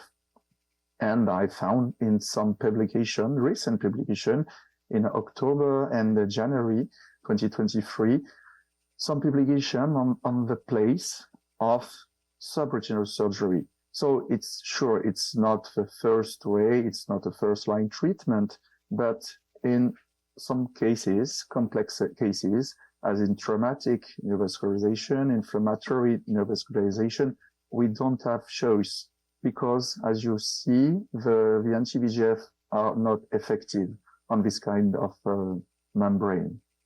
So I decided to operate the patient. This is the surgery. And I would like to show you the angiography. So it's not really useful, but the angiography is nice. And we could observe the same sequences in terms of filling of the vascular network. As you can see, we have a progressive filling of the membrane in the middle of the macula with a ring, epophorescent ring around the membrane with a staining, a diffusion, a mild diffusion of the new vessels and the feeder vessels on the temporal part of the macula. So I use subretinal tools, Thomas Pick, forceps, to dissect and to remove the neovascularization, and the angiography permit to check there is no remnant of neovascularization, no active leakage. You can see the IOP was 29 after the end of the surgery under fluid, and during the free exchange, I increased a little bit the IOP to prevent a rebleeding. This is the result at what month? So the result is very poor in terms of function, but the structure is quite nice. So you can say, okay, it's not useful. It was completely mad, but I ask you to hear and to take not as a joke. This is a result at 7 months, 2025 low. And I saw this patient 2 days ago. I didn't have time to extract the OCT, but the visual acuity 10 months after the surgery was 2025 with no perception of sclerotoma, even if, as you can see on the temporal part of the macula, there is a large defect in RP due to the pinch and due to the dissection, but the benefit was and is huge. So we were lucky men, the patient and me. So this kind of surgery is not classic surgery, I confess, but all this kind of surgery in the past lead to develop and to have the basis for the new approaches of the treatment for dry and exudative AMD. I mean retinal prosthesis. As for Primavera, this the left example I implanted 1 year ago, for genetic therapy and probably in the future cell therapy. So I think we need keep going up our skills and not to forget this kind of technique that are tricky, yes, but sometimes could help us to reach better results for disparate patients. Thank you.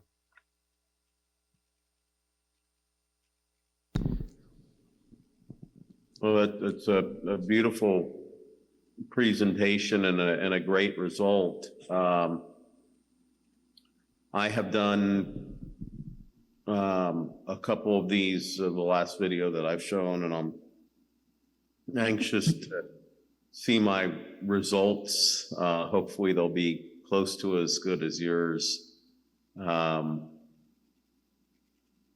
I think that when you did the fluorescein during the case, did you do 2 injections, one pre-dissection and one post-dissection?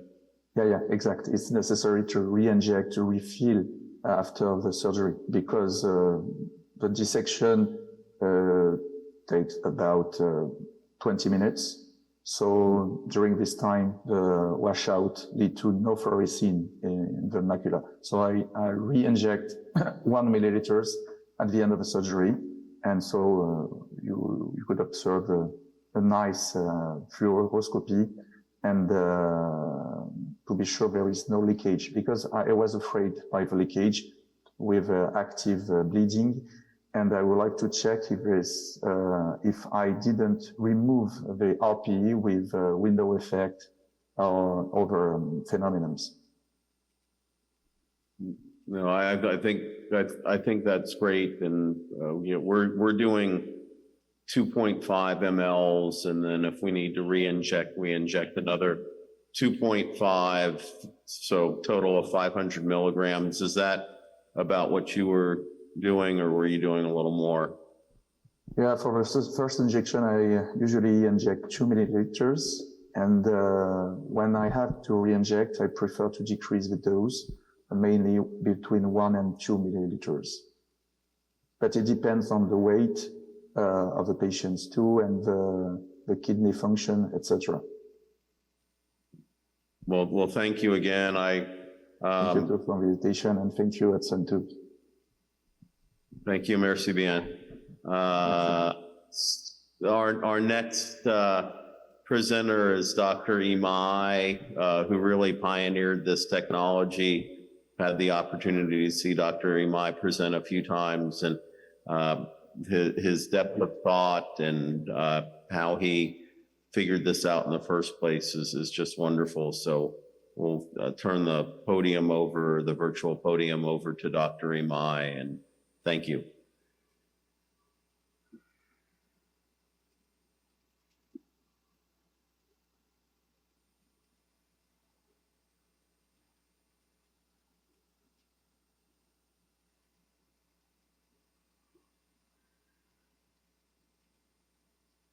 Okay, my turn.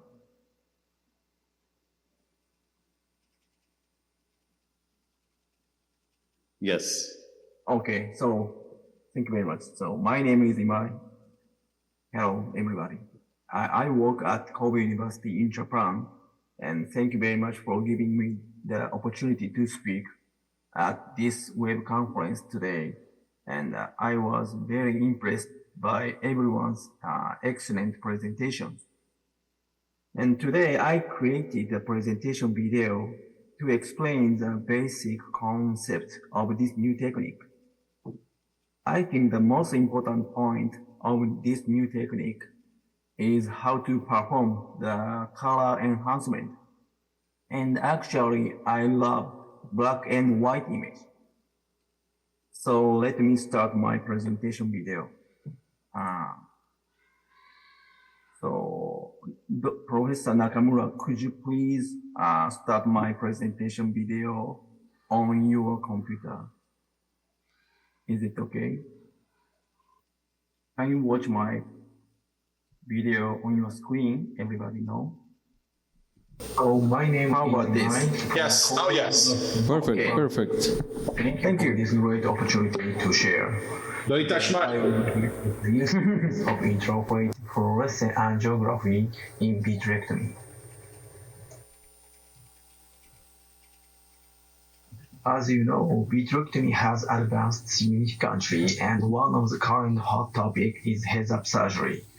There is much debate about its benefit, but I believe its key advantage is the digital enhancement of the surgical view, which is not possible with traditional microscope. Currently, there are no definitive settings for enhancing the visibility of the intraocular tissue using heads-up surgery. Therefore, it is crucial to understand the three color property: hue, brightness, and saturation, when thinking about how to digitally adjust color settings to improve the visibility of the target tissue. For example, placing colors with different hues, particularly complementary colors like red and green, next to each other is an effective way to enhance their visibility. It is also effective to arrange colors with different levels of brightness within the same hue, such as bright red and dark red. Furthermore, reducing the saturation of colors in the image can help create a high contrast black and white image, further improving visibility. For example, if the original surgical view primarily consists of bright red and dark red, you can transform it into a white and nearly black image by decreasing the saturation. With heads-up surgery, you have the capability to adjust the three color property mentioned above. Additionally, digital filter can be quite useful. Think of digital filters as applying a colored transparent layer over the surgical view. For example, placing a red filter on the red text makes the text blend into the background. Conversely, if you overlay that red filters on green text, the opposite effect occurs. The green turns black. This simple concept is essential for enhancing the visibility of a specific target tissue. Recently, we reported that the visibility of ICG-stained ILM was statistically better on a monochrome surgical image with a red color digital filter compared to the normal color surgical view. By applying a red color digital filter, the color of the surgical view can shift to the almost red hue. The green color caused by ICG staining can transform into almost black with the red filter. Subsequently, by decreasing the saturation, the red changes to white, and the black remains black. This resulted in a high contrast black and white image. So we compared the visibility of ILM between normal color surgical image from conventional microscope, color image from DAP, and monochrome image under red, blue, and green digital filter. As a result, both objective and subjective evaluations showed that the visibility of ILM in monochrome image under the red digital filter was significantly better than others.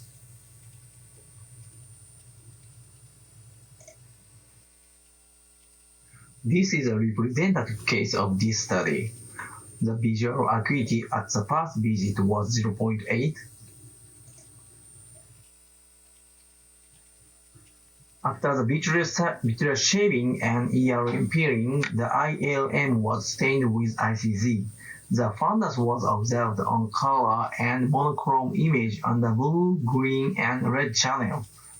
ILM peeling was first performed under color image and then completed on monochrome image under the red channel.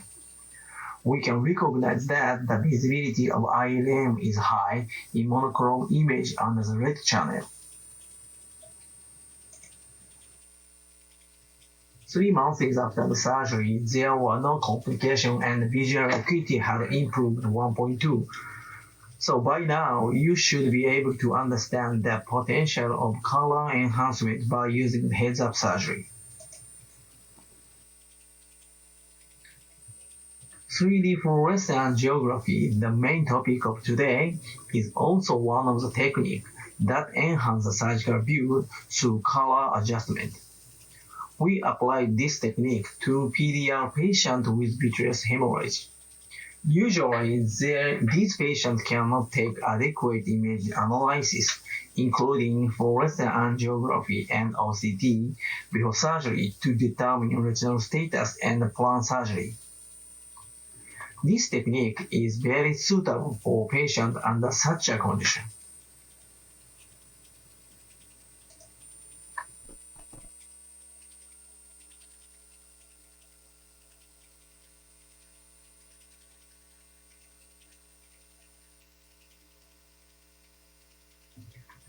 In the original paper, we installed both a blocking filter and excitation filter on the surgical microscope and light source, respectively. In particular, the use of blocking filter allows us to emphasize only the bright green color of the fluorescent dye against a black background. Subsequently, by reducing the saturation after applying a green digital filter, we can attain a high contrast black and white angiographic image.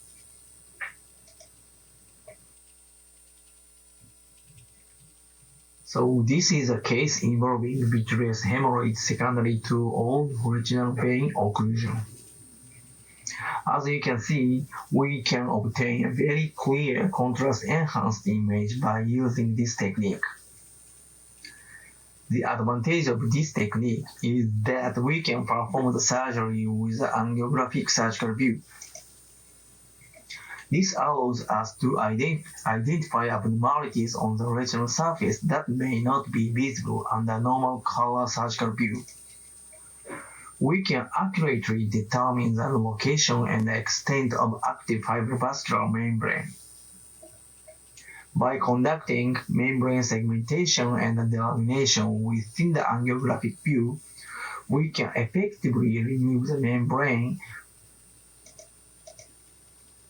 We can also precisely locate the area of non-perfusion, enabling us to perform photocoagulation as needed, contributing to the minimally invasive surgery.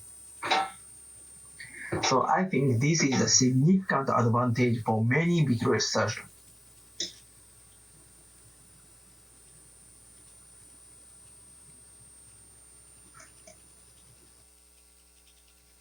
This is another case. As you can see, it's a severe case of PDR with extensive fibrovascular proliferation and tractional retinal detachment.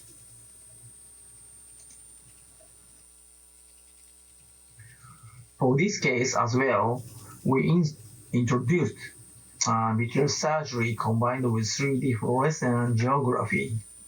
As you can see, we can accurately assess the location, extent, and the activity of the proliferative membrane. The widespread area of non-perfusion are also clearly depicted. In this case, we further employed intraoperative OCT to safely manage the proliferative membrane. This demonstrates how image processing using heads-up surgery holds great potential even in the future digital age of vitreous surgery.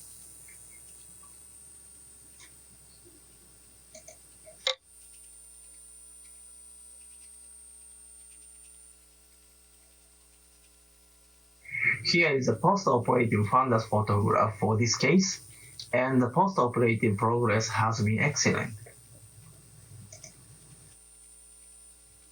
So today we discussed the utility of intraoperative fluorescent angiography using heads-up surgery. We consider this technique as just one example of the possibility in the field of digital surgery. We believe the potential of digital surgery, including this technique, is vast, and we encourage you to explore it if you are interested. That concludes my presentation. Thank you. Very much. Thank you, Dr. Imai. Beautiful images. I love the way you peel those membranes. And do you use a special forceps for that? And how do you like bimanual technique? Because you see the retina is elevated. It's a proliferative diabetic retinopathy case, very tough.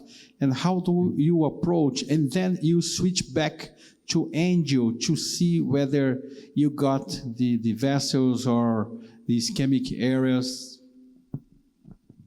Actually, as you said, the last case was very hard case.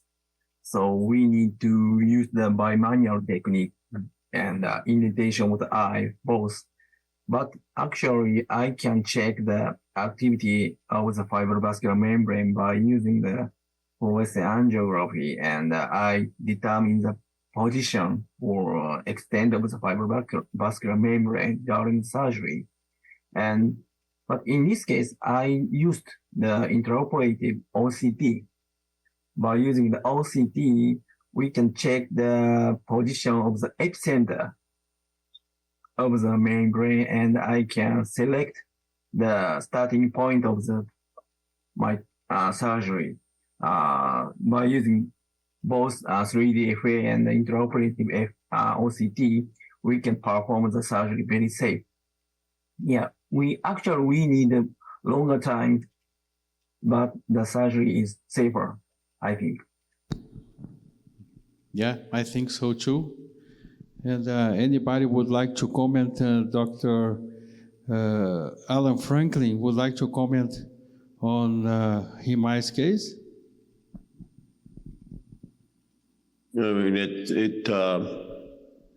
he's done beautiful work, and you know, the first time that I saw it presented, it was really transformational, both in terms of seeing the vascular epiretinal membranes during the surgery, seeing the anatomy during the surgery, and then the fluorescein guided surgical manipulations that he was doing. So it's just really nice work, and I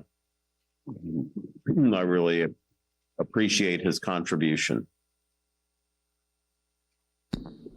Yeah. I want to comment on something I found very, very useful, your explanation of the color theories. And so because you use ICG, you would enhance the red filter and then take out all of the saturation, so you can get that enhanced contrast under black and white, right? Yes. For us that use blue dyes, then we would have to use a yellow filter to kind of get. Yes. Theoretically, yes. Okay, so I'm just putting up the pieces together. And one point, I think the visibility of the tissue is better in black and white image compared to the color image. My results suggest that the visibility of the white and black and white image is better. So that's the reason why I love black and white image. Okay. I think I tried once your recipe for the Intraop FA. I have to go back again and take a look at the parameters, but I remember that I had a lot of a very grainy image, and even when using the chandelier and the straight light. But I'll have to go back again and check on what I did and see if I'm correct on my parameters and try to enhance that again. Thank you. Thank you. Thank you. One more comment, Ahmed Habib. How do you approach as compared to Himai's technique? So I've tried. Me too. I also like the black and white image, but I've tried to obtain it with no avail, actually, with no success. The closest I've been to performing to obtaining the black on white, that I increased the green color and decreased the saturation.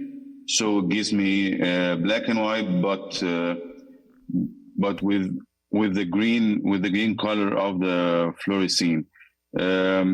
I've tried the monochrome and it didn't work actually. I'm not sure why, but I will try to increase the green, right, and do the monochrome. Is that what you're suggesting, Dr. Amir? Are you suggesting that to increase the green color and switch on the monochrome filter?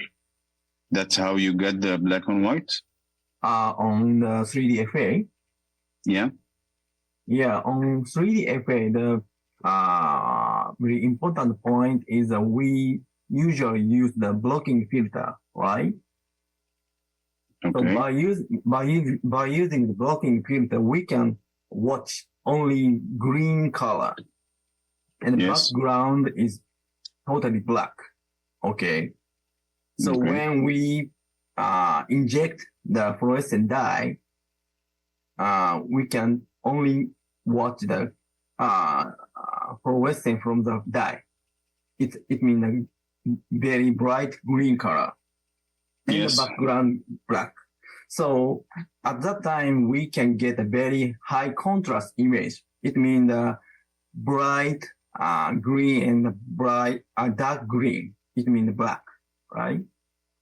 Okay. So at that time, we already get a very good contrast image, but still, after that, by decreasing saturation, we can get the more better high contrast image. It means the black and white image. Okay, so you decrease. So you only increase the green and the red, green, blue dials on the Ingenuity. Then actually, decrease the saturation. Not increase the. You mean the. Put the green digital filter, right? Yes. Yes. Just put the green color filter and decrease the saturation. Yes. Decrease the. Okay, I'll try it. But it's still not that bright as, for example, as Lucan showed it.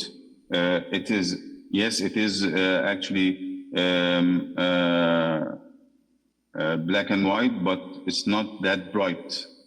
Should I increase the brightness, for example? No, actually not. In the original paper, I increased the brightness or gain or iris slider. Yeah. I increased, but actually we don't need it. We can do the 3D effect by using the same setting as usual. I think that the like I asked Luca, the quality of the filter is key, and I believe that the best images that we see from I'm not sure if Dr. Imai only uses constellation light sources, but I know from Luca, the brightest images that we get, it's not from constellation, it's from another light source. Yes, I use the photon from the synergetic. I think that it's that's a better option right now for Intraop FA. Yeah. Okay. To put the filter in the constellation is very difficult. It's up to the version of the constellation, right? So older version we can put the filter in the constellation, but new constellation. The newer one actually it doesn't have the holder, but it has the slot where the holder fits in, so you can get it from a friend or so. Yeah. Thank you. Yeah, thank you very much, Dr. Imai. And I think we are done for the FA meeting. Dr. Alan Franklin would like to close it and wrap it off so that we could present maybe a couple of cases in the regular vitreoretinal surgery to end the meeting. And would like to say anything for this first Retinawesome meeting on Angel? Well, I think it was a great discussion and a great faculty. I really appreciate all of Dr. Nakamura's efforts to put this together, and it's hopefully something that we can do again once we've made refinements in the technique and hopefully get more adoptions. But having these meetings and this sort of interchange and exposure, I think is great, both to refine what we're doing and to get more people doing it, which is critically important. So thank you again. Yeah, thank you very much. And Athanasius, so we'll probably share a couple of cases. Do you have a regular vitreoretinal surgery case to share with us? Yes, I think I can. Nice to go back to normality and reality. It looked a little bit like science fiction to me, playing with colors, because every one of us have a different peak in their color image. So the next step to my idea is that next to the colors that we see, we have to detect the special peak of each surgeon's color line, which is his peak, in order to promote that, in order to enhance his personal peak. So we're going deeper and deeper into the color game and getting thinner and thinner. But I love that, what you're doing, and I will try to share something that it's more,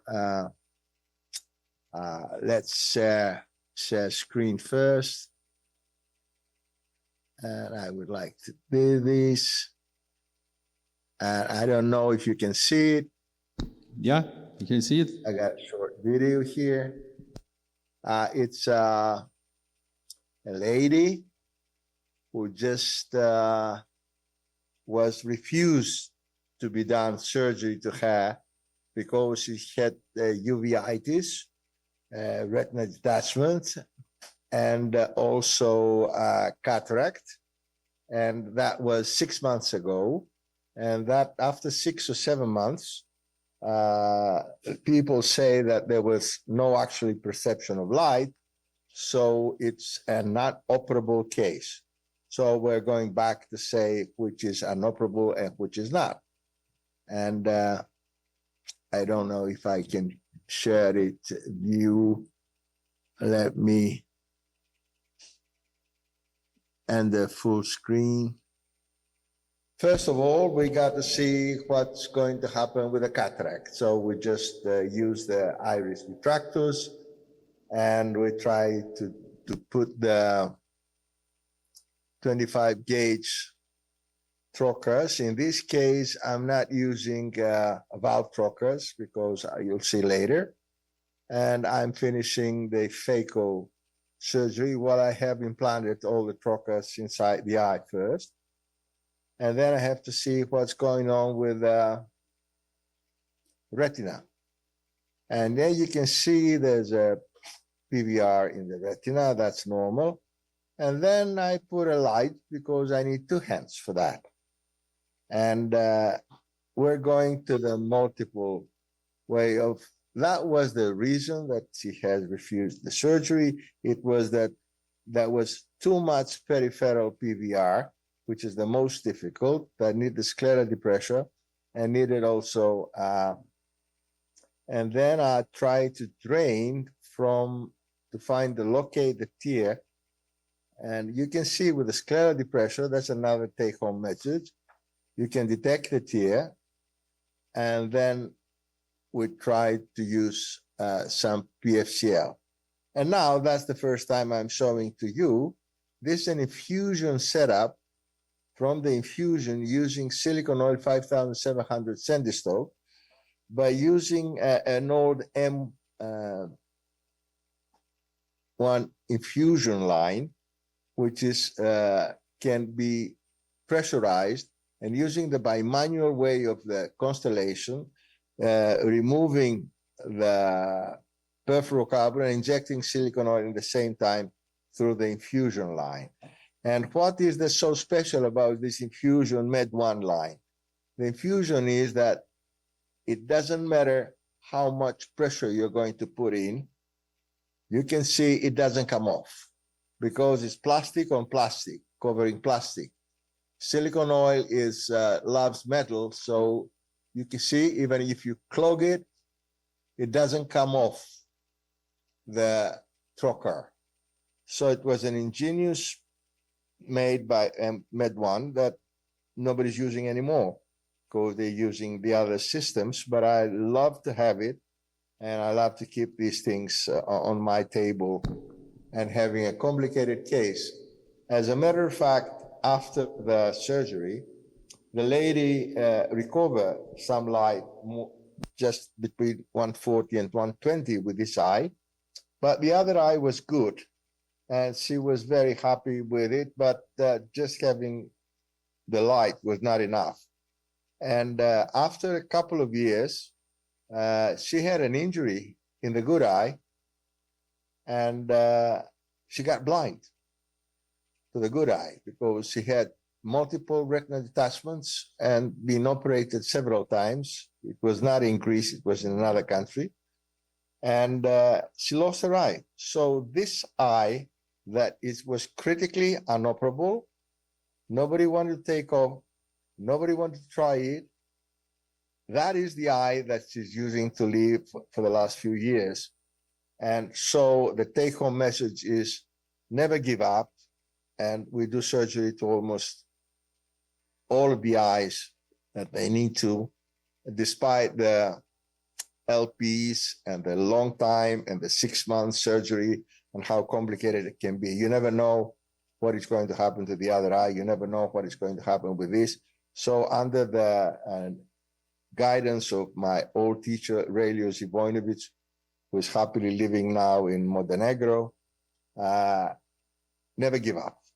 Thank you very much for this opportunity to give you some of my videos, sharing with you. Thanks, Athanasios. Loved your technique. And let me ask you, I like doing that. Actually, my last case was yesterday. I did the direct PFC silicone oil exchange. It was at 500, over 5,000 Centistokes silicone oil, very dense. And so what I did, I was doing the direct exchange. I keep looking at the optic nerve. I see it like beating. You see the vessels there, and sometimes you get a very high intraocular pressure. And what I like to do is to stop at this time and to get, as Ahmed Salam suggested in the last Retinawesome meeting, that we could open up the backflush cannula to get the PFC out a little more and get a larger cannula, maybe 23, because 23 is better than 25 in this case, and so that you would curb the situation of getting this high intraocular pressure. On the top of that, in this case yesterday, because the pressure was high, I opened up a bit the drainage site for the backflush cannula, and so some of the oil escaped, and the oil stayed in all retina because we had PFC from the pars plana down. So the case was completely cool without raising intraocular pressure at the end. So what do you do to curb the situation of getting high intraocular pressure in high density silicone oil? I'm using the Constellation system, and I'm using the dual foot injection pedal they have. If you put this dual injection in your Constellation system and you got a light pipe, so that means that you have two-hand surgery, you got a chandelier light. From one hand, you inject silicone oil, and with the other hand, you have your hand with a fluid needle removing energetically, not passively, energetically, the PFCL. The thing is, when you have half of the petal pressed, it's only injecting silicone oil. When you have all the petal pressed down, you have injecting silicone oil and removing PFCL. So you can control it all the time like driving a car. You inject a little bit if it's soft, you stop injecting if it's flat, and you remove some PFCL. But you're doing constantly in the same setup, and you don't need to go back and forth 23, 24, whatever. You just use, but the problem with the system and the companies is that, and that's what we're doing in TVRS with your guidance in Thessaloniki in the summer school. We give them tips like that nobody's showing it to you. Has the Alcon representative came to you and told you that you have a double foot petal to inject perfluorocarbon and silicone oil, and what is the technique of doing that? Because we depend on the information by the owner and the industry. We don't exchange. That's why Retinawesome is such an awesome thing to be done, because it's always full of tricks, tips, and tricks. I was very carefully listening to the range of systems that can be applied, and before that, and I was really teaching myself from these tips that you gave. I mean, I know that the yellow filter is to enhance the blue. I know that the green the filter is to enhance the green, or the saturation. What is the saturation? It's everything. We don't need a nurse next to us anymore. We need a mechanic next to us. We need an engineer, an electronic. We can fix our screen. You can fix the saturation. You can fix the colors and tell him, I need to have a better visual result. And at the end, we might happen to have to check each ophthalmologist to a specialist to check his peak of colors in his eye, because everybody's eyes have a different color peak. So thank you for Retina, and thank you for the tips. I'm really educated, and we have to persuade people to look at that, because nobody's going to come and tell you this simple dual feather technique of the Constellation. Can I add something on the dual technique, please? Yes. So as Professor Athanasios said about the dual technique, you actually press on the first stage is injection, and then you press more with the for the vacuum to aspirate the PFCL. I actually set the injection on 70 or 80 with the 5,000 centistokes and a vacuum on 400, about 400. And if you want to decrease Just hold on 1 minute. Vacuum, to my mind, should always be 650. Never. And you press 5,700. You have to put the whole vacuum 650 because you need that to exchange to a 25 gauge when you have one. Yeah, I always use the 25 gauge, but one thing I want to add on the constellation options is that there's an option that you can toggle between the vacuum and the injection in the same VFC injection option. That if you find that there is an increase in the IOP, you just toggle it for the vacuum only, and you aspirate, just aspirate. And if you want to inject some more, you just toggle between the options. That's also an option that I learned of about recently in the constellation. Nobody told us, as Dr. Tenacious said. Well, and don't forget, everybody, when they inject silicone oil or when they try to exchange something, what about the infusion line? Because you got an infusion line. The infusion line should always be on 25. It should be switched on.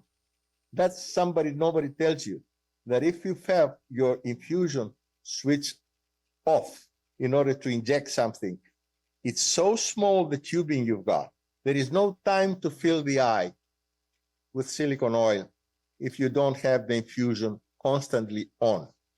So the infusion should be on until the last drop of silicone gets into the eye. Then you switch off the infusion. Then you look at the gas bubble that you have because you're injecting or what at the end. And then you finish the silicone oil. Because another question with silicone oil is, when do you stop injecting? Where do you have a filled up eye completely? Because you need a complete fill if you want to fill the periphery at the back. That's another question. I actually wait. Wait till the silicone touches the crystalline lens, and I actually remove the infusion. I usually use the chandelier.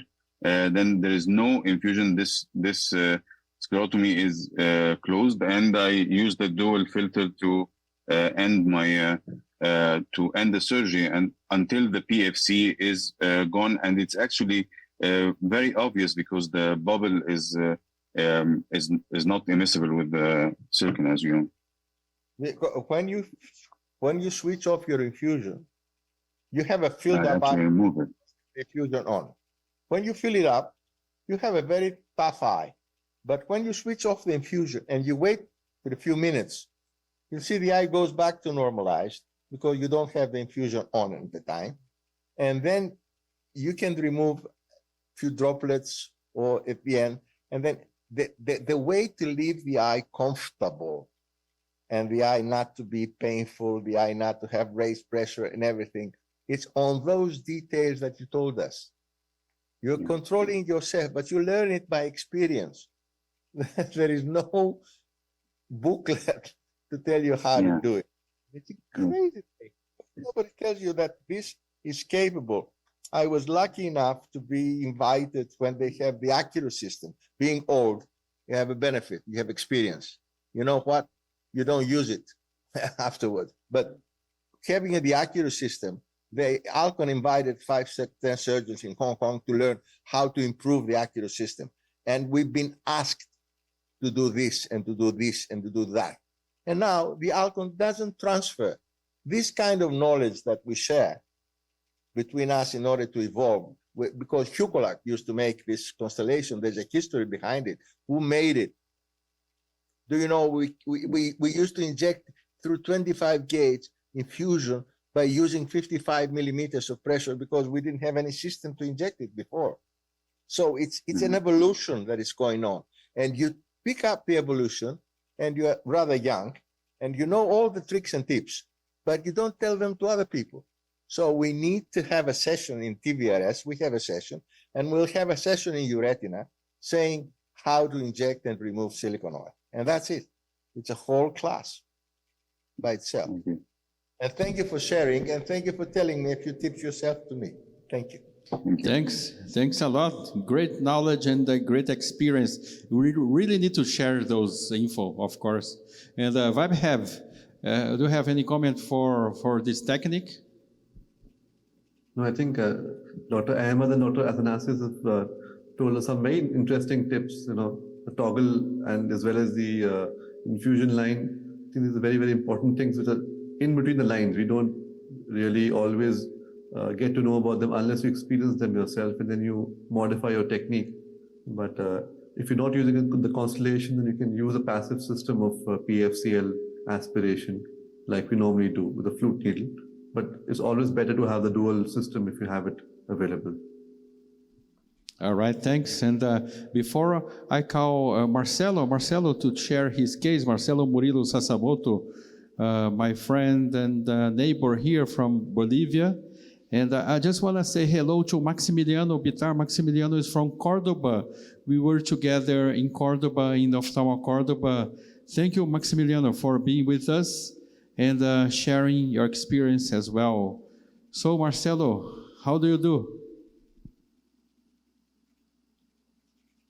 I was with some problems in the clinic, right? But now I'm really, really free.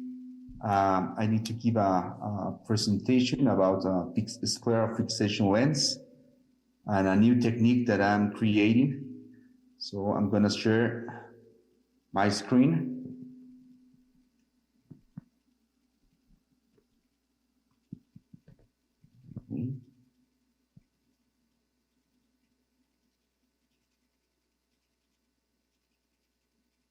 So the thing is that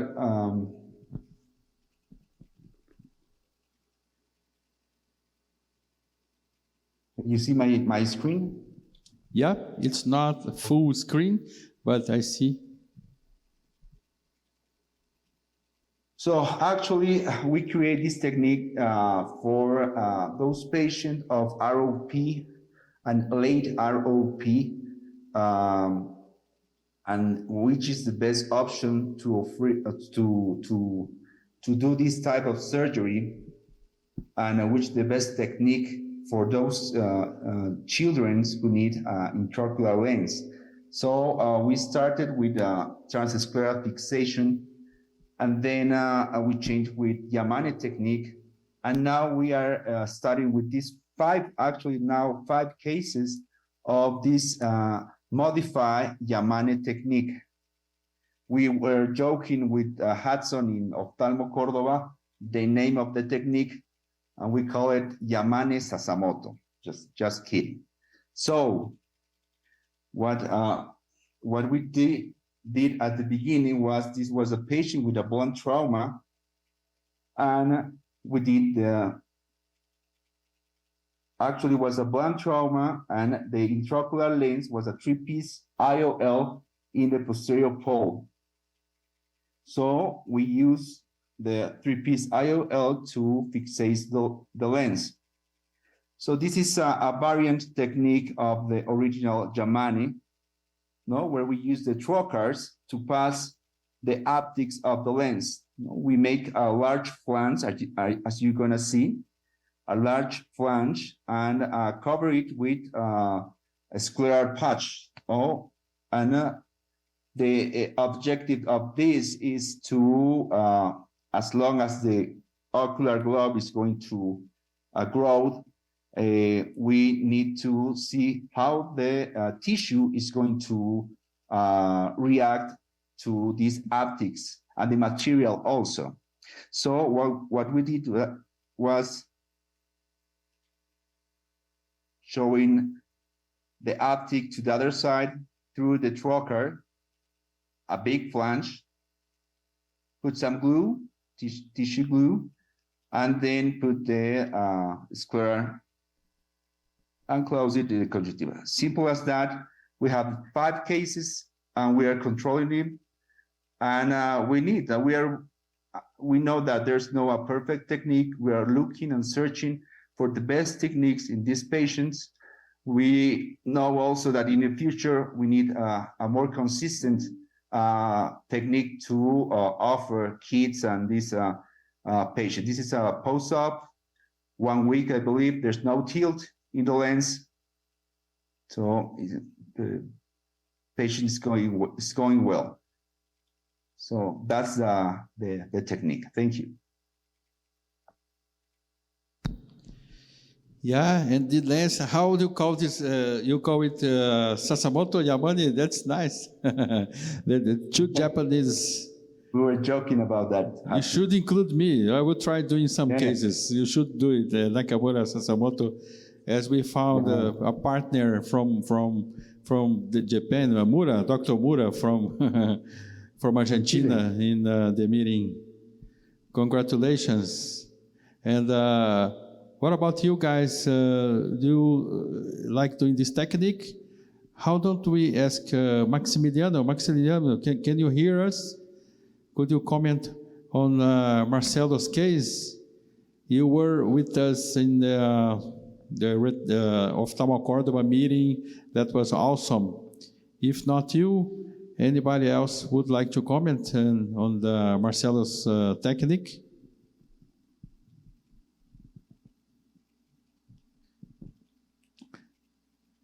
Thanasius, how often you do scleral fixation?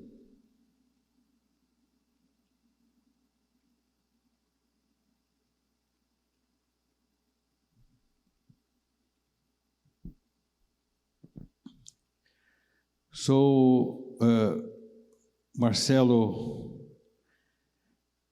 how do you compare those cases? How different it is from Yamane technique, and if you compare to Agrawal technique, about the time the haptics last without having the lens fall back. People usually comment on that. How do you think the intrascleral tunnels, how could you avoid this situation? With some patients, ROP patients, they have some difficulties with the optics, the extrusion also. Even though I use these scleral pockets and use the technique as I was reading. So I believe that I have some patients that in 2-3 years there was this extrusion of one of the optics without moving the lens. But in the future, I know that there's going to be some troubles with those patients. So what I keep on my mind was what can you offer to stop the tilting and also to cover the optics that's going to give you that tilt movement in the future. And a good example was the helmet valve that you use sometimes with a scleral patch technique. If you see through the years, this patch don't move, stay along the tube. And that was a good example of how a scleral patch can work with the optics and also the flange that must be bigger than the usual. So you can combine both and work with that.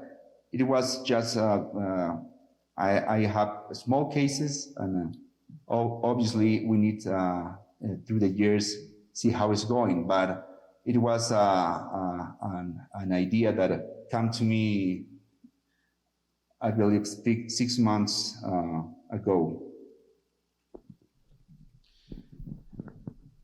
Right, thanks. And Natarajan, good evening for you. Do you have a case for presentation? Did you get to the hotel? If not, let's wait for Natarajan. I'm not sure whether he has a case. I'm gonna show you a brief case of mine.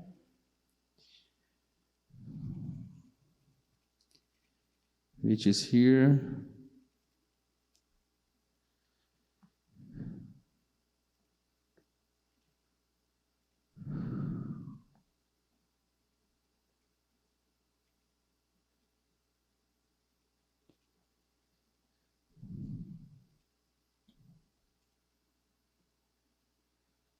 Yeah, that's the case. And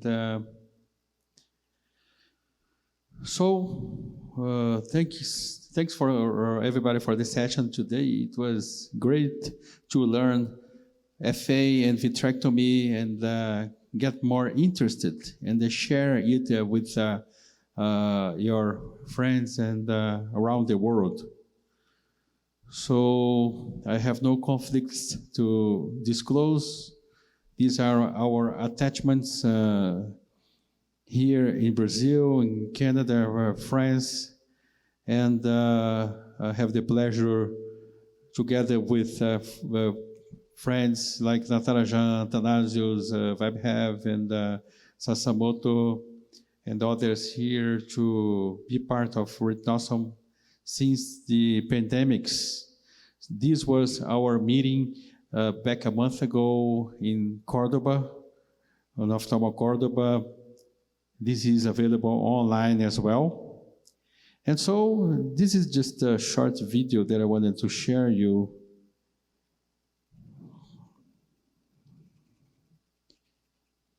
So this, I presented this in Ophthalmo Cordoba, but actually at ESASO, we had this meeting as well. And this is how you could approach doing a vitrectomy with a small pupil and some different cases where you don't have good visualization. Like here, you've got this almost full thickness defect. I'm gonna show you again here. You see, it's a pseudomacular hole with epiretinal membrane, and how tiny is the pupil, and how cool is the imaging. And so, would you operate those cases with such a small pupil, or you're better off doing the cataract surgery before?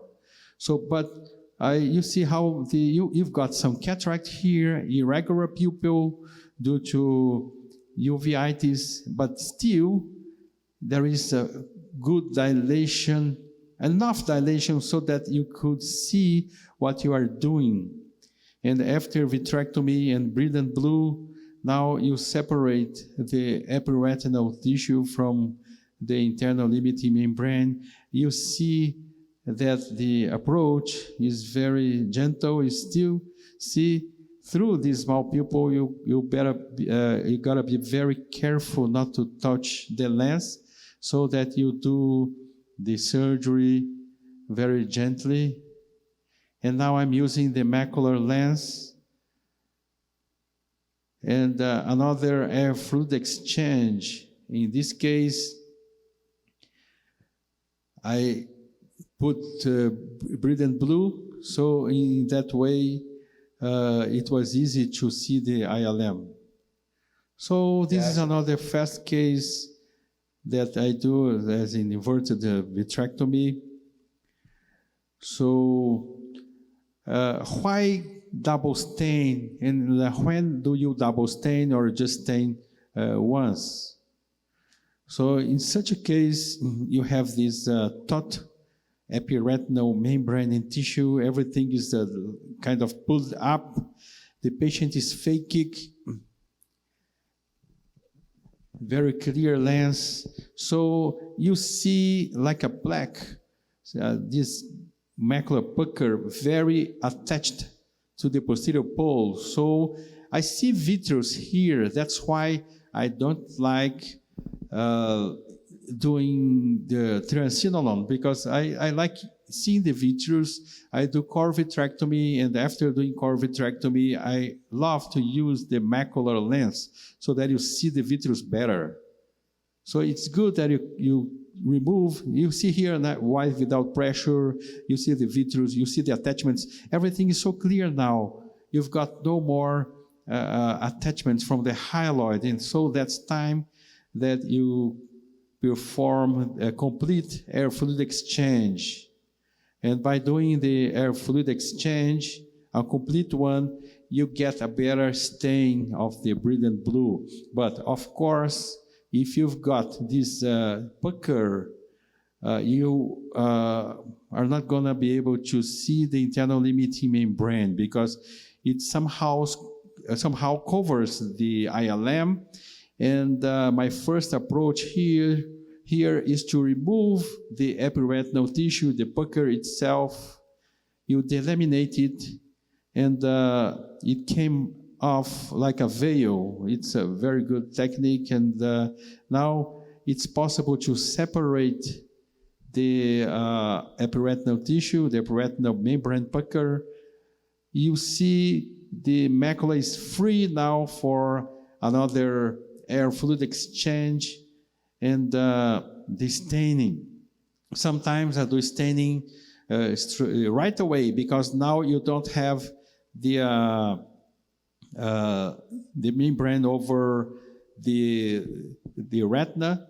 And now, without doing the exchange, I just injected brilliant blue again. I'm using this large macular lens. Now you see much more because actually the macular pucker was covering everything. You were not be able to see the ILM. So it's possible to remove now the ILM because everything was so contracted. As you saw in the B scans from the OCTs, these things were so attached. You find here an edge. You gotta be very gentle. And now it's time for removing the ILM. So interesting, when you remove the ILM, you see that things like relax. You don't have those contractions anymore. In this case, the macular pucker left these vessels changes like that, contractions. And you got to relieve as much as you can. And you see that the central area, including the fovea area is now free. But you see everything so attached. When you get something, everything starts to come. So you got to be very slow at this time and have a good lens, and have a good approach so that you can see the macula well. Now, endolaser to avoid any rupture that you might have created during the maneuver of vitrectomy, but sometimes it's only useful to do the laser at the very periphery. And you see the end result, a clear lens. Now post-operative period number 8, you don't see the pucker anymore. The lens is very clear, so you did not touch the lens during vitrectomy.